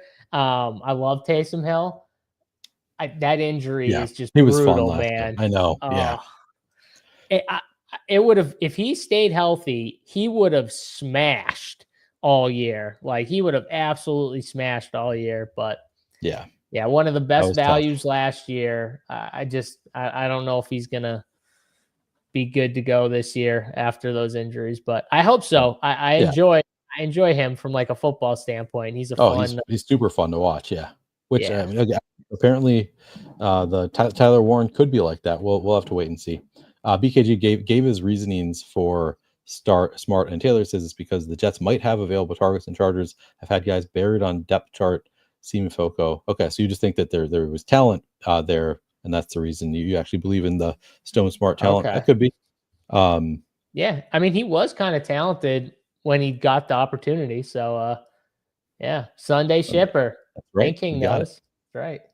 Hopefully this is going to be my final draft. The one that we just did is I got to go eat some dinner, drink some water, and I got more content that I need to put out for DraftKings today. So sadly do not have time. Are you a warm water drinker or a cold water drinker, or are you a room temperature guy?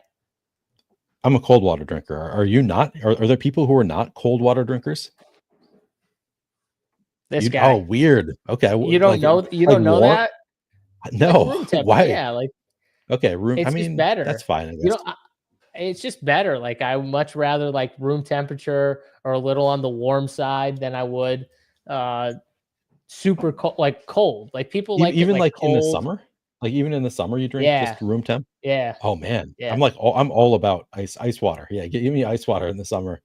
No, beautiful. Yeah, like people are weird. They're like, put ice in your water. Like, I don't want ice in my, like when we go out, I'll do it because I'm not gonna be like, no ice, please, in my water. You know, I'm not that type of guy where I'm okay. You know what I'm saying? You're just not speaking it out. When you're pouring for yourself, you're not putting ice in it. At home though, I'm not doing no ice. No. Man, you guys are weirdos. Okay. I know. Steven, good to see Steven in here. Cold water. Yeah, come on. I think like probably 90% of us like cold water. That's not a bit, people. I'm telling you, try it out. Out. You think that you think like I've never had like room temperature water in my life? Is that what you think? Like, we've all had room temperature water. You got to consistently do it though, Neil. You got to do it for like a month and then be like, okay, is this really that bad? You're like, no. I'd rather not do that. I mean, I guess during the winter, maybe. All right. Our team here, 3-6-9-2. The team is Baker Mayfield, Ashton Genty, RJ Harvey, Garrett Wilson, Mike Evans, Travis Hunter, Brock Bowers, Jordan Mason, Josh Downs, Justin Fields, Trevor Lawrence, Bashal Tutin, Dylan Sampson, Cedric Tillman, Mason Taylor, Chris Rodriguez, De'Ami Brown, Adonai Mitchell, Jalen Lane, and Parker Washington. So we got some players that don't have a ton of exposure to there at the end. We're all stacked up with our receivers. This team's a beaut. What do you think? I like the team. I mean, I think we did a pretty good job considering we did at least for me, a unique start with 3 either running backs or tight ends in the first 5 picks. I mean, that's unique to me. So I kind of like the players we got, though. I like the stacks we got, all stacks that I'm pretty high on for the most part. You know, Baker, I don't have how much. I don't think I have like a ton of Baker, but I do have a good amount of Abuka and a decent amount of Mike Evans as well, plus McMillan. So I am invested in Tampa just because I think it's a good offense to be involved in, from that standpoint. So agreed. Yeah, no, I like the teams. Yeah. Let's all agree that, I mean, Nightwater is definitely the best. I'm super thirsty. I don't know why I'm like super thirsty right now. So I'm like, man, the next glass of water that I have is going to be just amazing because I ran out on the stream. Nothing is like that 2 a.m. You get up and you're so like, good. Oh my God, I need some water. And you just go and you pound water and then you go back to best. It's the best. But then I have to pee. Like an hour later. I wake up and I'm like, oh God, I drank too much water. Honestly, it's worth it just for that like 30 seconds of just, oh, this is amazing. Chugging water. No, I'm with you. All right. Well, that's going to do it. This is the final stream of Best Ball Week for me. I'll be streaming again tomorrow. JSU, are you doing anything more for Best Ball? I'll be putting up more content. So I shouldn't say that. I'll have more content posted on the channel. It's just going to be pre-recorded videos, shorts, that kind of stuff. And then I'll do one more tweet thread with some of those videos. But JSU, how about you? Anything else for Best Ball Week? Yeah, we'll probably have another, show or two on the Rump Your Sports YouTube channel this week. I think probably Thursday because it's a slower day, and I'm not sure on the other day. Maybe Tuesday, maybe Friday. I'm not 100% sure yet, but definitely one or two shows we'll get in. We'll draft some more 20s. Well, I won't draft, but Wiley will draft. I'll make fun of his draft, and we can talk shit about anyone else who wants to draft with us. So you can always come draft with us over there. And I might do a high stakes one, just because that's kind of the last leg I got is a 555. So I want to stream one more of those. I want to do one more of those at some point. So that might be this week, because after this week it's week 1 and it's full go. So real football. Yeah. Yep. Go check out JSU's Rump Your Sports. He'll be doing some streams potentially this week. Some more best ball on the Rump Your Sports stream. I will be on Best Ball Jeopardy on FanSpeak tomorrow night, 8:00 Central Time, 9 Eastern is when that is going to start. If you want to check that one out, and then of course, like I said, plenty more content on this channel tonight. So if you would like the video, subscribe to the channel, and of course, hit the little notification bell if you want to get alerts when I go live. All of that is very much appreciated. But that's going to do it for the live stream. JSU, appreciate you coming on. Let's go win this thing. Appreciate the rest of you checking us out. We'll catch you later.